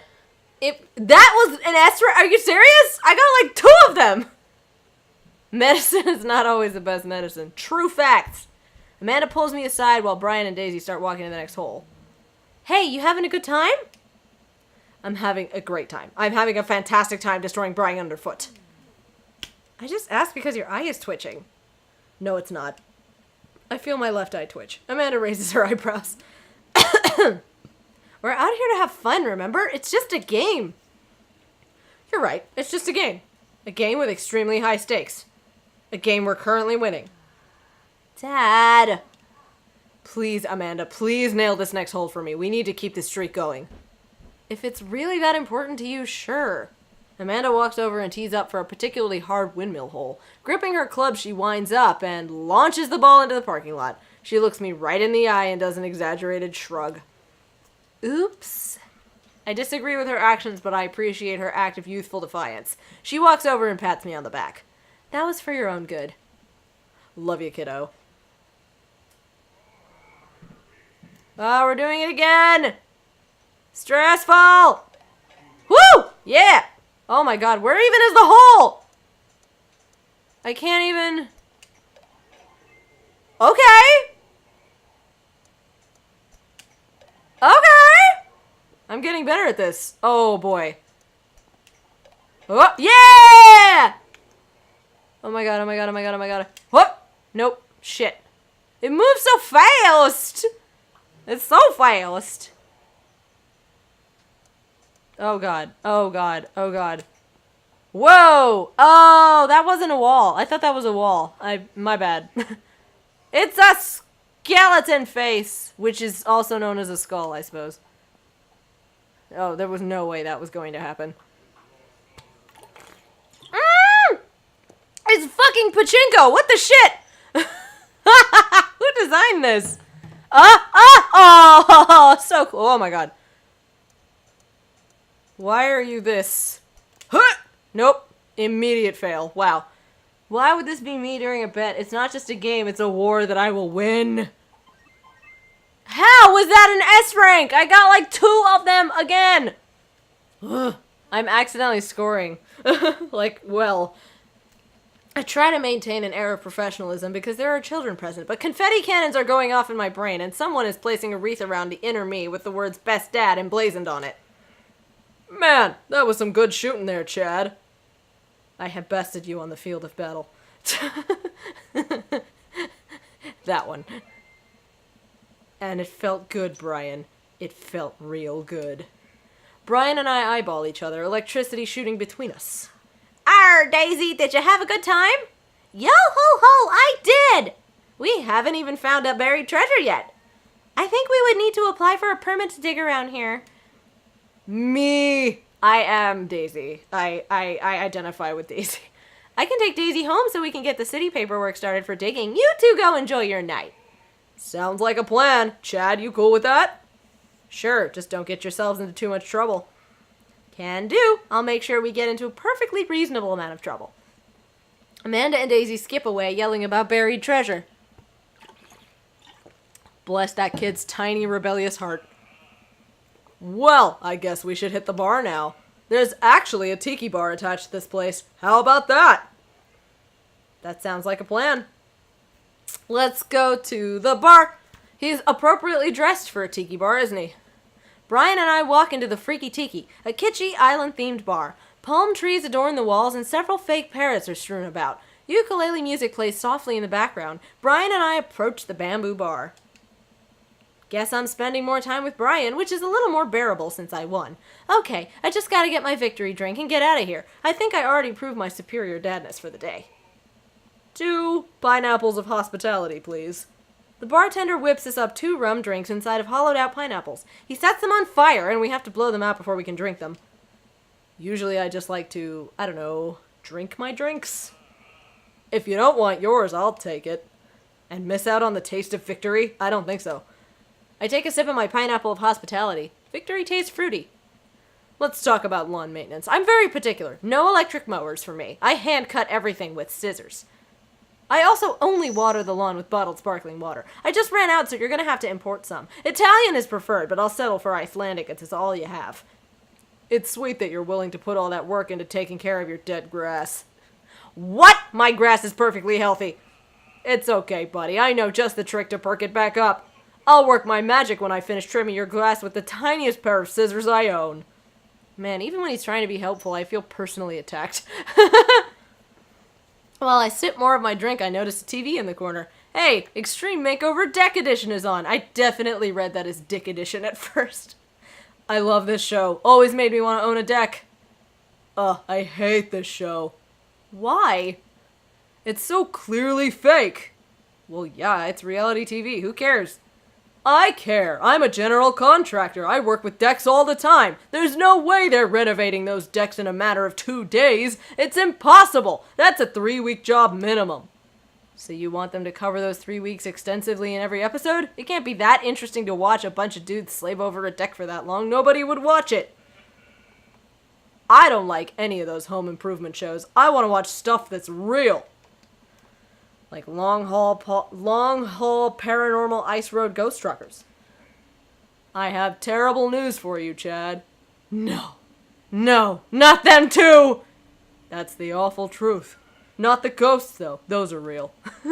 Trucks just don't have emergency escape buttons. I've been lied to for so long.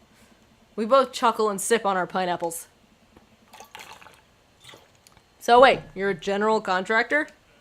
Sure am. I actually helped plan the cul-de-sac we live in. Wow, nice work. Yeah, kinda took after the footsteps of my old man. He was a general contractor too? The best! He practically built half this town with his bare hands. It's weird how you spend your whole life trying not to become your father, then you wake up one day and there you are. But I get to work with my hands and it pays more than enough to take care of my daughter, so it's an absolute dream job. For me, at least. Huh, well that's impressive. Building stuff has always been my weak point, but as a dad I've been okay with that. Until now. I must defeat him. I do have that patio furniture that I haven't put together still sitting in the garage. Okay, maybe I should cool it with the dad competition. Gotta keep it light. Stare him down unblinking. Tell a joke? I'm into a dad joke off. Let's do it. So, a 3-legged dog walks into a bar. Uh-huh. And he goes up to the bartender and says, I'm looking for the man who shot my leg. Uh-huh. Is that how it goes? Nope, but I refuse to admit it. Yes. It's one of those anti-jokes. It's very avant-garde, you know. I don't know what the joke is actually supposed to be. Oh, so it was supposed to not be funny. Sure. I take a long sip of my drink. See? We can keep things friendly here. This is perfectly pleasant. I could do this all night. Because I feel an innate need to impress Brian and prove I'm better than him, obviously. This is not the basis of a healthy relationship, Chad. That's the only reason. I think. Let's keep it moving. They have a dog. Beard? Beard. Oh, eggplant emojis! Oh, yeah. Your beard is nice. It looks very healthy. Thanks! I grew it myself! Ah. Hey, you're not allowed to dad joke another dad. Is this how our daughters feel all the time? I'm upset. I'm dad! No! I mean, you walked right into that one. That's Dad Joke 101. Listen, buddy, I took Dad Joke 101 years ago. I'm in the 400 level classes and well on my way to a degree in fart humor. Wow, Amanda must be so proud. She is not. I look around the room and take in all the kitschy decor, looking for something else to comment on. There's a gigantic fish hanging above Brian, and I gesture to it. Cool fish. It's definitely fake. What, really? Everything in here is fake. That palm tree over there is just a ficus with plastic coconuts glued to it. I look over. He's right. But I almost caught something like that fish once. Mine was bigger, though. Of course it was. Oh, really? Yup, I went on a trip to Hawaii maybe a decade ago. We were out on the sea for 3 days catching fish, drinking beer. You know, guy stuff. We had a hot plate on the boat so we could sear the fish right after we caught it. Throw a little bit of salt and lemon on there. Oh man, that's some of the best food I've ever had. That actually sounds amazing. Well, it was the last day. Everyone had gone to bed already, but I was out there watching the stars. Had my line out, too. Then all of a sudden, it just starts running. So I jump on the reel before it gets ripped out of the rod rack and start fighting with the damn thing. I'm out there for maybe an hour. Can't call out to my shipmates. It's just man against nature. Finally, I'm starting to tucker the guy out. I get him up to the surface and finally get a sight of it. The biggest marlin I've ever seen. Hemingway-esque. I get it onto the boat single-handedly. And you know what happens next? What happens next? The damn thing smacks me in the face with its tail. Knocks me out. I wake up the next morning on the deck. The fish gone. Never felt dumber. So it got away? I think there's another version of me that would have spent the rest of my life trying to catch that fish Captain Ahab style. I'm sure Daisy would be supportive. Ah, man. Fishing's the life. Haven't gone enough lately. You go fishing? Actually, I have a confession to make. Wait, what am I doing? Why am I having this inexplicable urge to be vulnerable with him? I can't tell him that I'm terrible at fishing! I lean in close. Great, we're gonna lie. Okay. I don't know what the right answer is, so I'm just gonna say the first one. I'm simply the best out there. Okay, since you're such a pro, I'm taking you fishing. Do you want to go fishing? Wait, don't answer that. Yes, you do. We're going fishing. Oh, no. I don't know. Come on, it'll be a blast. I know the perfect little fishing spot. Oh, my God. I'll bring some beers. We can just sit back, relax, and reel in some trout. We'll bring the kids with us. Come on, you know you want to. I sigh. I've been cornered. Yeah, okay. Brian gives me an exuberant high five. Yes! Maybe we'll see who can catch the most fish so I can get you mowing my lawn. You can try to beat me, but they don't call me Chad, good at catching fish Cosmos for nothing. I am spinning a web of lies that I fear will one day consume me. Sounds like it'll be a scrap. Brian and I finish our drinks and head outside. Till next time? Hee. Kiss my bass, Brian. I like tuna. I like the tuna one. This is a great opportunity for a friendship. And also for catching more fish than Brian eggplant emojis. You're krilling me with these puns, Chad. Mull it over. You'll come around to the fish-related dad jokes in no time. Brian extends his hand and gives me a friendly but firm handshake. I see that competitive fire in his eyes. This is gonna become a whole thing, isn't it? Yup. Once Brian takes over babysitting duties, Amanda walks home with me. She immediately plops down on the couch and flips on the TV. So, how was your hang with Brian? He wasn't too spicy about his crushing defeat, was he? Nah, he was pretty gracious about it. Like, frustratingly gracious. Yeah, how dare that guy have some decency? Come on, Dad. He seems like a neat dude. I think so. I think so? I don't know. The guy loves a good competition. But then again, apparently so do I. What did you and Daisy end up doing? Oh, we hunted for treasure a bit, but Daisy was really adamant about not digging without a permit, so we just watched some documentary about theoretical physics. I put her to bed and then sat around eating Brian's food. Don't tell him I said that. That's standard babysitting protocol, I believe. I really like hanging out with Daisy. She's super mature for her age. Yeah, Brian says she has a hard time relating to other kids. She kind of reminds me of you at her age. Although she doesn't bite people as much as you did. I can't believe I'm finally the cool older kid. Feels good. You gonna hang out with Brian again? That's the thing. He wants to go fishing with me. Oh. I told him I was an amazing fisherman. You hate fishing. I know, I'm kind of panicking. I'm sure it'll be fine.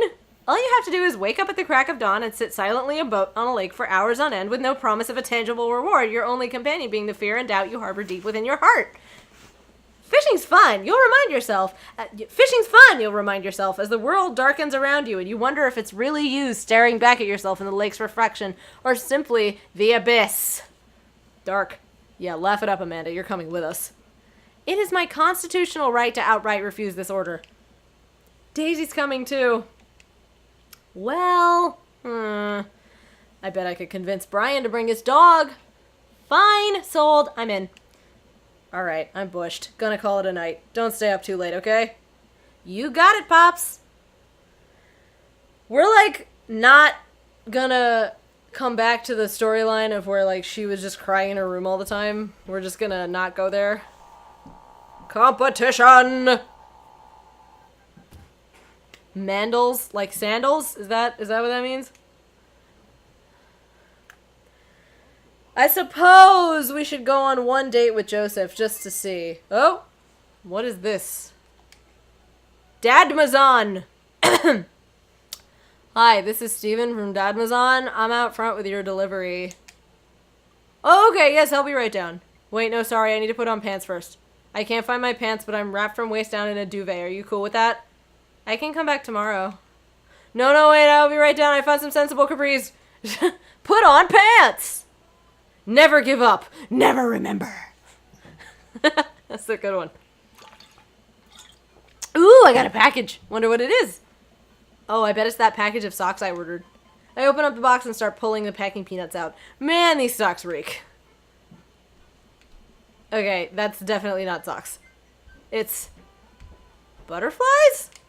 Oh boy, I almost don't even want to know what Amanda was planning on doing with these.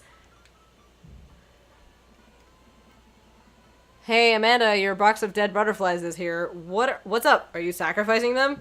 Hi, Elite One! Thanks for stopping by. What? You ordered butterflies? You can order dead butterflies online? Wait, so these aren't yours? No, but I'm definitely ordering some right now. Okay, love you. Oh, did Damien send them for me? I'd take a look at the box again. Oh, this is addressed to Damien's house. Oh no, they're just Damien's. I thought he like sent them for me so that I could learn how to pin them or something. Bring the box to Damien, obviously. I should take it over to him.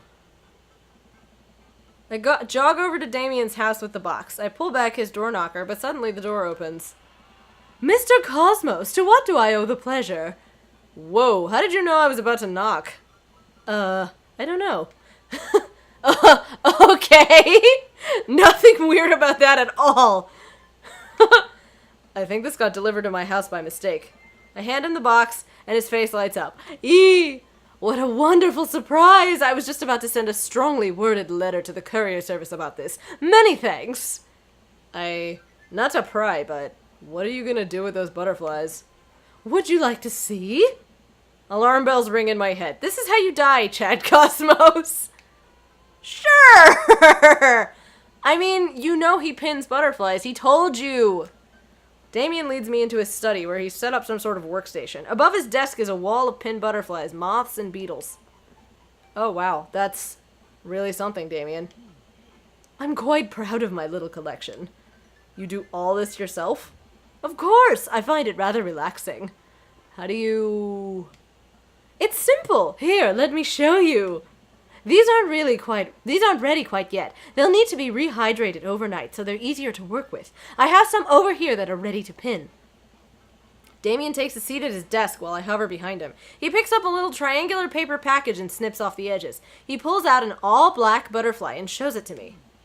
I'm rather excited about this one. It's a turquoise swallowtail. He gently opens the wings, spreads the butterfly out on the table. The backs of the wings are gorgeous iridescent green color.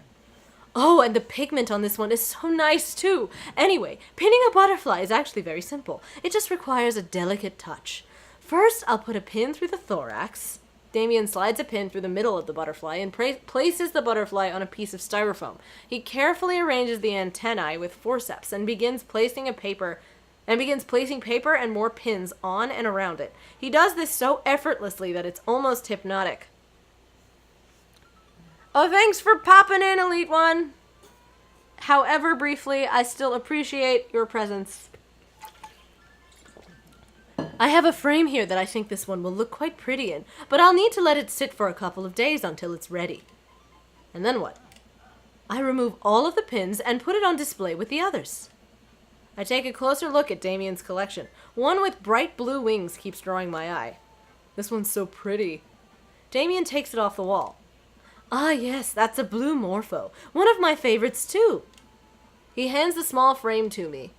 Here, I think this would look lovely in your home. Aww! Oh, I couldn't take this. I insist. Believe me, I have more than enough. Thank you. If you ever have an interest in pinning some insects yourself, you know where to find me. I think I'll leave that up to you. I feel like I'd probably break them in half with my butterfingers. Nonsense, you have beautiful steady hands. You would make a fine taxidermist. Thanks, I think. Am I blushing? Damien walks me to the door and gives me a warm smile as I leave. Do take care of yourself, Chad. Thanks for allowing me to share my odd little hobby with you. He's so sweet! I really like Matt, but I really like Damien too. How do I choose? I don't know. I don't know who to pick. Nyeh. No, these two. No, no. I can't. Okay. Thanks for the follow, Residential Gamer. Have you been lurking, or were you here before in the chat and I didn't see you because I was being rated and couldn't tell who was talking? Hi! Agua! I never hydrate so thoroughly as when I am streaming. Even when I am exercising, I do not drink this much water. I forgot that I had cut my hair, and I just saw myself in the, Twitch video preview, and am surprised again. I'm just... For those of you who were not around earlier, I got a haircut today. And I love it. Okay. I want to at least go on one date with all of them. So Joseph's the only one left. So let's do this. I mean, maybe he'll surprise me, right? Maybe I'll actually end up liking him. It's not I didn't immediately connect with him, but I don't really know the guy. So let's give him a chance. He's a little preppy with a fucking sweater tied around his shoulders, but it could happen. His family's a little weird, but Joseph seems cool. I should take him up on his offer to hang out. Wait, how do I hang out with a priest? I don't go to church. Should I be Jesus-y? I imagine Joseph's family staring at me as I fumble through some sort of prayer attempt. Maybe not too Jesus-y. A light smattering of Jesus. Will he want me to pray? Is he going to pray at me? Do I have to pray at him? Talking to Joseph, huh? Gah! Amanda, how many times have I told you not to sneak up on me like that? I selectively ignore it every time you do, Pops. Amanda looks over my shoulder at the screen. Joseph can't read your mind, If you want to talk, just message him. But I've never been friends with a priest before. What do I talk about? My favorite Bible passages? Ice cream socials? Khakis?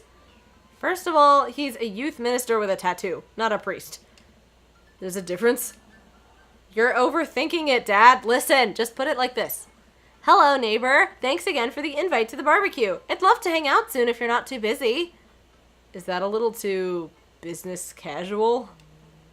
Fine, fine. Give me the keyboard. I got this. Amanda focuses on the keys. Hi, Joseph. It was great meeting you and your family. I'm still new around here, so if you'd like, I'd love to hang out and get to know you. See ya! The smiley is a nice touch. Almost immediately I receive a response. What'd he say? Hi, Chad. If you're not doing anything in a bit, the kids and I are baking treats for the church bake sale today, and we'd love to have you over. It'll be a blast, so let me know. Huh, that wasn't so bad. He uses a lot of exclamation points. I'm more concerned about him signing his name with a tilde. I'm willing to let it slide this time. I respond back. Sounds like fun, Chad. Great! Come on by the house as soon as you're ready. We'll be here. Well, guess I'm doing this. Save a brownie for me? Promise you won't sneak up on me anymore. Amanda stares at me, unblinking. I don't make promises I can't keep. Real to a fault, Pops. And Dad, please don't be weird about the religion thing. Me? Weird? Never. Never. Gee, do you think Joseph might be interested in sailing? Do you think that's possibly something he cares about? I make the short walk over to Joseph's place. Don't be weird, Chad. But what if they hang up a bunch of crosses or collect those tiny little porcelain babies? What if they're all praying? Do they pray before dinner, during dinner, over the porcelain babies? The door begins to creak open. A shadowy figure obscured on the other side. Who's there? Chad? The door opens the rest of the way. It's Joseph's eldest. What's his name? Hey. Hey,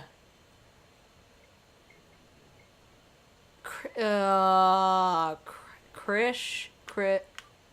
Chris? Hi again, Chad. Hi again, I'm Chad. I know what your name is. Oh yeah, we met at the barbecue. How's the, Please don't say it. Jesus? That was good. Chris blinks slowly. Maybe he didn't hear that. You're weird. Is your dad... Before I finish, Chris walks into an adjacent room, leaving me in front of the open doorway. Home? This was a great first impression. For a moment, I wonder if I should just go in, further subjecting Joseph's family to my winning attitude and artful charisma. Mercifully, Joseph peeks his head around the corner. Okay. Chad, you made it! Joseph approaches with his arms wide. I'm so glad you could come by. Are you ready to bake? I am not. I'm as ready as I'll ever be. That's the kind of semi-confidence I like to see in a baking assistant. Come on in! I don't remember what voice I gave him, so we're just going with this. He's got a marlin on his wall. Marlin? Is that a marlin? I think. I don't know. I see a Mary. Well, no, it's not a nativity scene. Fucking, what is it? Annunciation? No. That's the one where she finds out she's pregnant. But because you see the baby basket thingy with like a Jesus probably baby in it, probably, and like Mary is the one with the hands outstretched, I assume. So maybe the other gray figure on the right is Joseph. I'm looking at that like boat-shaped bookshelf in the center of the backdrop. Teen! The magazine on the table. I love it. Joseph leads me into a bright, spacious home full of nautical knickknacks. This isn't what I imagined at all. It's actually pretty charming. I believe you've met Chris, who left you outside. Yeah. Chris? Huh? Are you going to apologize? Alright, sorry. I try to make eye contact with Chris, but he keeps looking away. He must be really shy. Sure, shy is the word. It's alright. Next time, just be a little more inviting to our guests, okay? Sure. Chris seems to relish the chance to escape the conversation and quickly vanishes into his room. Joseph turns to me apologetically. Don't take it personally. Chris likes to keep to himself. I mean, we didn't start off on the best foot in the world, plus being the eldest in a big family can't be easy. We try to cut him a little slack where we can. Oh god, the creepy fucking twins. Ah, and here are the twins. Christian, Chrissy, say hello to Chad. Christy. Hello, Father. Hello, Chad. Kids, come on, dial it back on the creepy twin shtick. Creepy twin shtick? Egg them on. Yes! Can you two say, come play with us, Danny? Oh no. The twins stare up in unblinking unison. Come play with us, Danny. Joseph covers his mouth and looks away, but he's clearly holding back a big laugh. This is it. This is my Dad World Series. Okay, now say, please help us, Mothra. Please help us, Mothra. No, I can't take it. Joseph is trying his best not to break in front of his kids. The twins seem to be catching on and look eager to bust their dads. But can we keep it up? Go with something creepy. Or obscure. Obscure? Sure. Now say, he who walks behind the rose. The twins tilt their heads in confusion. Uh-oh. He who walks behind some rose. The room is silent besides Joseph absolutely losing his mind. That last flub really sealed it. Children of the Corn? Really? Is that not mainstream? I am off my game something fierce today. Great job, guys. Where's Gary? I was very scared. Joseph can't take it anymore. Despite his quiet protestations, he's laughing pretty hard into his hands, and the kids giggle with him. Oh, that was cute. That was a cute moment. Aww. The twins, obviously pleased with a new arsenal of spooky weapons, leave the room to terrorize the rest of the community. My work here is done. I'm going to be hearing those lines for weeks.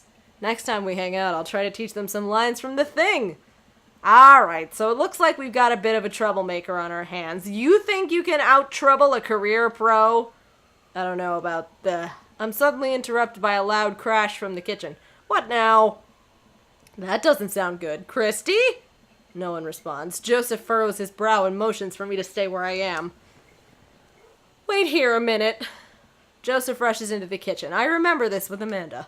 Half of fatherhood is trying to keep your kids from finding creative ways to kill themselves, and he's got 4! Talk about worry. I take a seat on his surprisingly pristine couch and twiddle my thumbs. Bookshelf?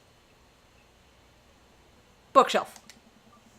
It's a pretty sturdy wooden bookshelf. It looks handmade. Did Joseph build this? There's a big stack of what look like travel magazines. Hyenas of the Serengeti, The Underwater Mysteries of the Antarctic, and so on. Seems like Joseph really loves a good adventure. Unless this is a Mary thing. Who knows? Next to them are a couple of different... I was just processing that they're named Mary and Joseph. Sorry. That just hit me. Next to them are a couple of different Bibles. Looks like he's covering all the Bible bases. King James, New American Standard,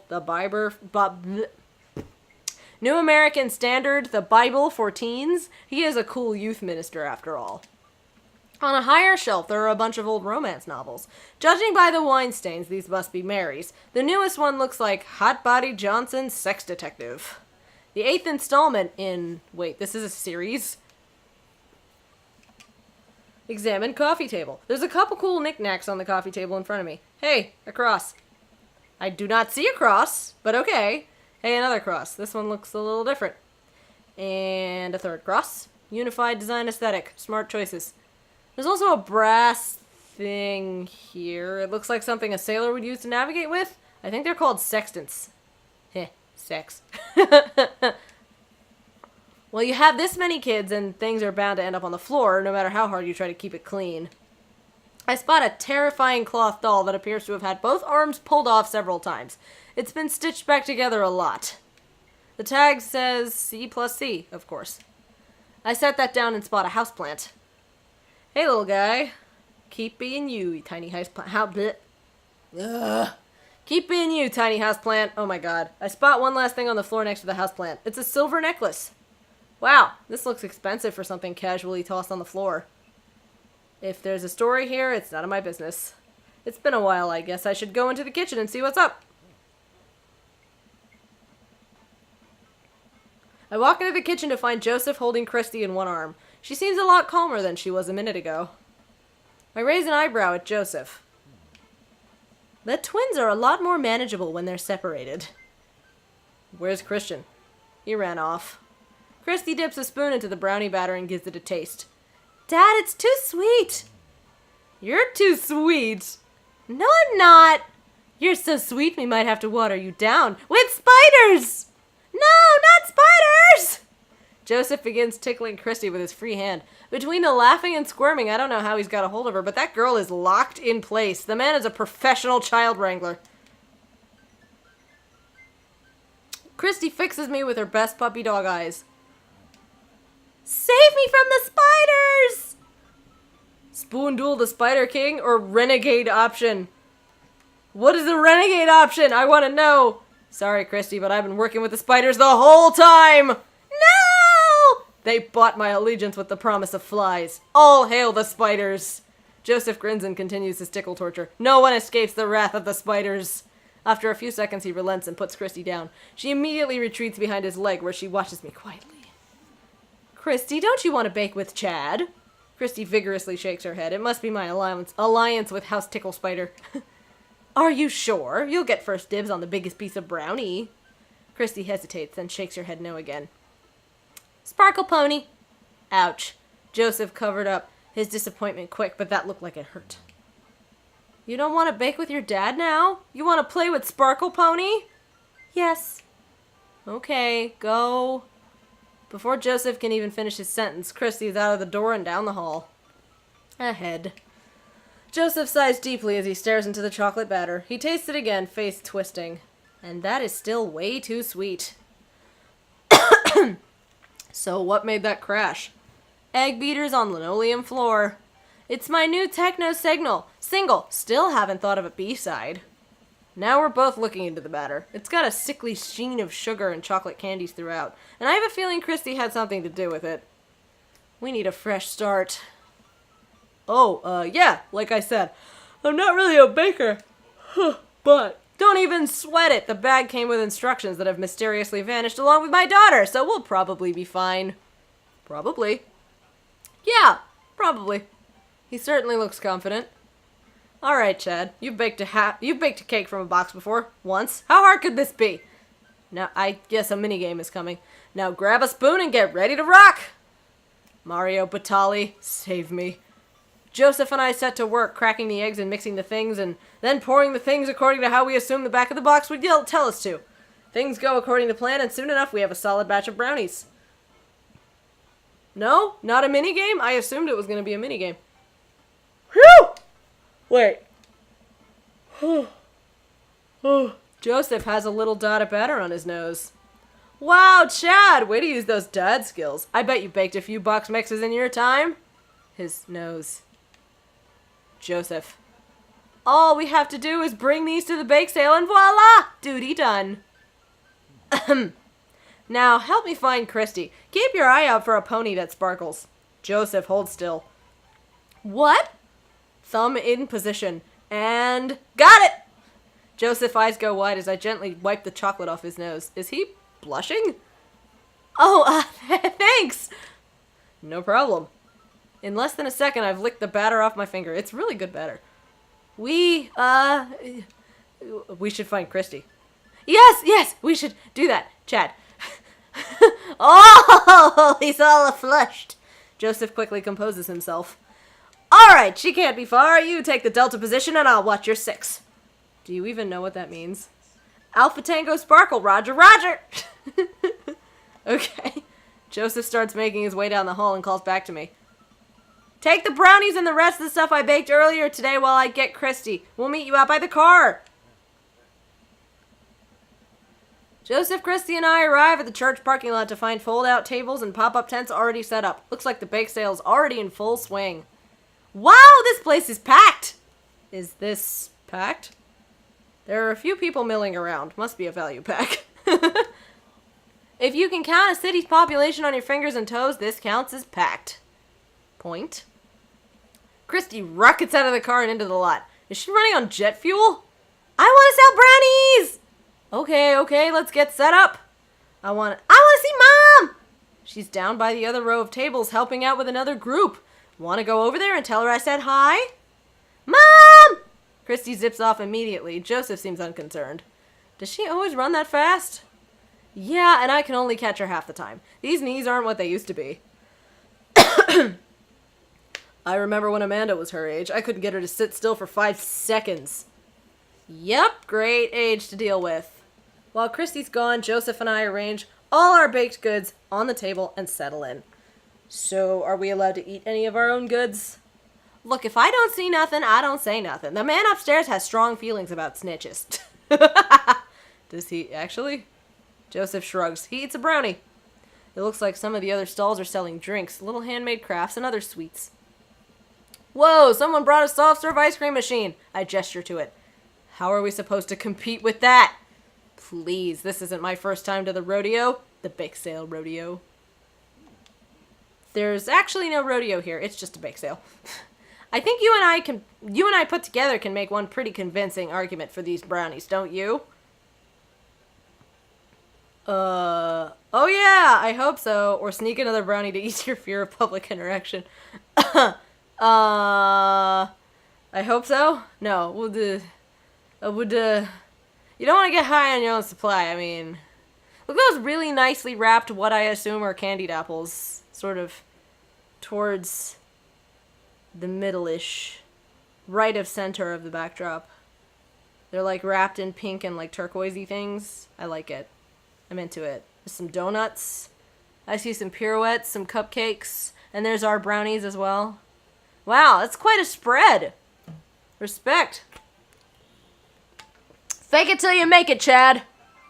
We high five. If you bake it, they will come. It's not long before we have our first customers. Oh my god, it's Matt! Ah! Hey, dude. Hiya! All the children have the same voice. I'm sorry. All the dads have the same voice, too, at this point. I'm sorry. Matt, Carmencita, great to see you guys out here. Happy to support a good cause. Plus, you know, as the owner and proprietor of the Coffee Spoon, an establishment that specializes in baked goods, I have to scope out the competition. Joseph leans close to me. This guy knows his stuff. Stay on your toes. So, what recipe did you use for these brownies? Don't say you used the box recipe. Don't say you used the box recipe. We improvised. We did! Because we didn't have the box recipe. I just let the baking spirit move through me, you know? A little bit of flour here, a pinch of salt there. It's sort of like an interpretive dance, but with cooking. Interpretive cooking. Yes! You can never make the same thing twice. Every batch is special. There will never be another batch of brownies with the exact flavor sensation that these right here have. It's a once-in-a-lifetime opportunity, Matt. Alright, we'll take 2. Actually, we'll take 3. I ring them up and high-five Joseph as our happy customers walk away. See? Not so hard? Yeah, I'm hot off the good feelings from that last sale. Who's next? We sell brownies to a bunch of people I don't recognize, but who clearly know Joseph. Eventually, another familiar face pops up. Chad! Ah! It's Brian. Close enough. Can we interest you two in any of our fine sweets and treats? You sure can. I bet I could eat 10 brownies. Must. Resist. Urge to be competitive. Let the man buy his brownies. So we'll put you down for 10? Better make it just 2. 1 for me and 1 for Daisy. Coming right up. You excited for youth group movie night, Daisy? Yeah! What's the movie? It's a surprise. Joseph leans over to me. It's The Fast and the Furious. Really? If you think about it, there's some heavy religious undertones. Joseph hands a baggie to Daisy. I made sure to give you guys the edges. Clearly the superior part of the brownie topography. Thanks, Joseph. I don't like edge pieces. I like my brownies fully soft and squishy. Personally. So if you're an edge piece person and you're sharing brownies with me, more power to you. Have all the edge pieces you want. I will not step on those toes. Our 2 customers walk off with their purchases. Joseph and I survey our stock. These are selling pretty hot. At this rate, we'll have enough money to pay for a new paint job on the church pews in no time. Wait, what happened to the pews? Ernest spray painted his rapper alias onto them. Young Steinbeck. That's funny. I would have gone for Young Man in the Sea, but I can respect that. Speaking in ministerial terms, Ernest is hard to reach. In father terms, Ernest is kind of a turd. Tell us how you really feel. Being a cool youth minister seems like a lot of work. It is, but it's worth it. Although, sometimes I wish... Never mind. What? It's kind of silly, but... Do you ever wish you could just drop everything and go lounge around on a beach somewhere in the tropics? Drink fruity blended beverages, fall asleep on a hammock, you know, basically live out a Jimmy Buffett song? Joseph. I think about this every single day of my life. My dream is to live in Margaritaville. One day, my friend, one day we'll be on island time. We make a couple more sales to some more church patrons. Everything seems to be going smoothly. Off in the distance, I spot my old buddy Craig. Craig! He's gonna be a hard sell. Craig's a fitness man. I think he comes to these bake sales to test himself, to see if he has the resolve to refuse processed sugar. Are you sure you're ready for this? We go way back. I got this. Craig jogs up to our table with Briar and Hazel in tow. They're each finishing an ice cream cone, so it's unlikely we're gonna sell them on brownies, too.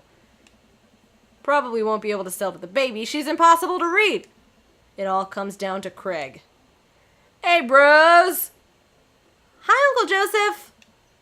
Hi, Amanda's dad! Would you be interested in one of our delicious homemade brownies?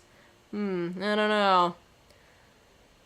You can't spell diet without die. He seems to like the reminiscing stories. The man's got willpower, so tempting him probably won't work. Hey, Craig, when we were freshmen, remember how our next-door neighbors pranked us by switching out our laundry detergent with dish soap and how the washing machine exploded with suds? And then we decided to get back at them by baking brownies for them, but sprinkling high-intensity hot sauce into the mix, and then we watched them cry after eating it? I would feel bad, but we had to clean up the laundry room ourselves. Anyway, these brownies are like that, but without the hot sauce. Maybe you should get one more, for old time's sake. Craig thinks for a second. Well, the girls just want a game. You know what? We'll take one for each of us. Yes! Even River? I'll eat hers. You got yourself a deal! The day winds down and we're pretty much out of items to sell. Everyone starts packing up. Christy eventually comes back and immediately falls asleep in Joseph's folding chair. Boxed mix, huh? Mary saunters up to us. She looks like she'd rather be anywhere else than here. Her hand is still in wine glass position, but there's no wine glass because they're at the bake sale.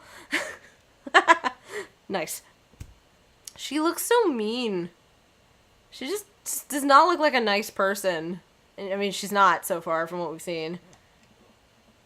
Oh, hi, honey. Yup, they're selling like hotcakes, which is... Actually, they're just brownies. Cute. And boring and safe. Hey, Mary. Mary's eyes dart over to me. What's the rookie doing here? I was just hoping to introduce Chad to the rest of the community. Uh-huh. You get a load of this freak show? What? Weird folk is all. Holier than thou types. Don't you think, Chad? Mary! Let the kid answer the question. I am not a kid! What the fuck? Shove a brownie in your mouth so you can't talk. They seem nice. Yeah, they do seem nice. They're buying brownies. Like, what's not to like? They all seem like they're really excited to help out the church. That's pretty cool, I guess. Huh. Mary, can we talk about this later? Oh, am I embarrassing you in front of your new friend? Joseph doesn't respond, trying his hardest to keep his cool. Can we please talk about this later? Sure thing, honey bear. Mary turns her attention to me. Hand over the cash. Jesus, I'm not trying to rob you. I'm in charge of the funds here. I hand over the cash we've made. It feels like a hefty wad, if I may say so myself. Thanks. Now give me your wallet. What? Give me your wallet. You think this church is gonna fix itself? Mary. I'm kidding. Sorry, I'll work on the whole pretending to be happy thing. Mary leans in and whispers to me. He's really good at it.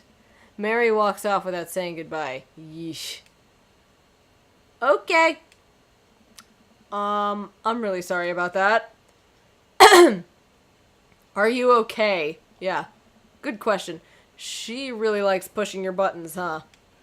Joseph shrugs. No marriage is perfect. You ready to head out?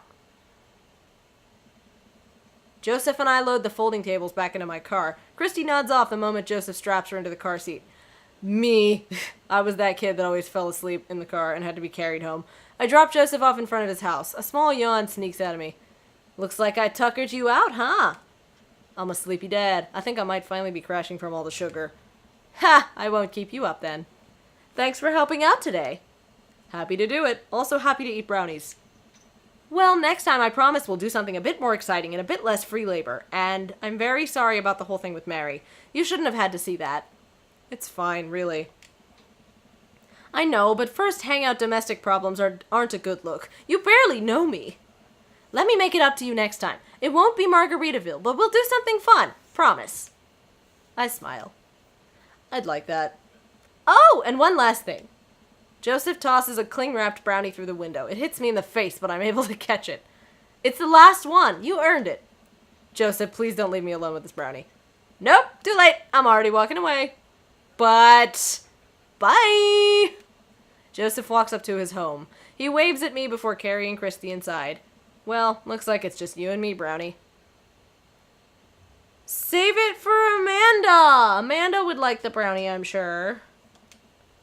I pocket the brownie. This might come in handy down the road. Bing! I step inside to find Amanda doing homework on the couch. Hey, father unit. Hi, child that I'm required by law to care for. How's homework? It's really fun and educational. Really? How long have you known me for? Right. How was the bake sale? Good. I think I really could have made a good life for myself as a brownie salesman. Glad to hear it. So what? Were there any extra brownies? Or did you maybe sneak one? Or... I think for a moment and realized that I still have the brownie that Joseph gave me. This would probably do better in someone else's stomach than mine. There we go! Heads up! Wait! I hurl the brownie towards Amanda. It hits the wall behind her and falls on the ground. Nice throw. She scoops it up and smiles at me. Thanks, Pops! Hey, if you're not going to bed anytime soon, would you be game for some real shark hunters of Orange County? I thought the last hunter got eaten by a shark. He did. I sit down next to her and cozy up with a blanket. Awesome. Aww, they're so cute. They have such a nice relationship, it seems, I assume. Date complete! Sorted past. Dang! I did good. Look at me go. The only acceptable time and place for decaf coffee is never and in the trash. Okay, we've gone on one date with all of them. So, next time, I might need to start romancing Damien a little bit more, because I might possibly be more in the Damien boat. But Matt, though! But Damien, though! I don't know. I have a week to think about it. Okay, anyway. Thanks, everybody, for joining me this evening. If anybody is still here from Mr. Weebl stream, thanks for sticking it out to the end. And that was a really awesome surprise raid that happened earlier. So, I still can't believe that happened. But anyway, thanks, everybody, for hanging out with me this evening. And for marveling at my new haircut. And for sharing your opinions on which dad I should, get with. Because everybody has an opinion on this game. I didn't realize it was so popular. But I can see why it is, because it's really great. It's very well written. I'm enjoying it a lot. So tune in next Tuesday for more dad dating times. I'm gonna milk this as long as I can, because I'm having a lot of fun. But also, join me on Thursday same bat time, same bat channel for Final Fantasy X, which I am still working on and will probably continue to work on for months because that game is long as shit. We just got to Guado Salam last week, so that'll be fun. God, last week seems like years ago. I am a completely different person now than I was last Thursday when you last saw me. Thank you, Blaze. I hope you also enjoy the rest of your day. It's like 9:30 p.m. here. So, like, by the time I break down my whole stream setup and everything, and, like, probably shovel some food into my face, it'll be bedtime. But anyway, thanks, everybody, again. How many times can I say thank you in one sign-off? I don't know. It's just a default thing to say. I'm going to just stop now. Alright, peace, love, and geekdom. Farewell!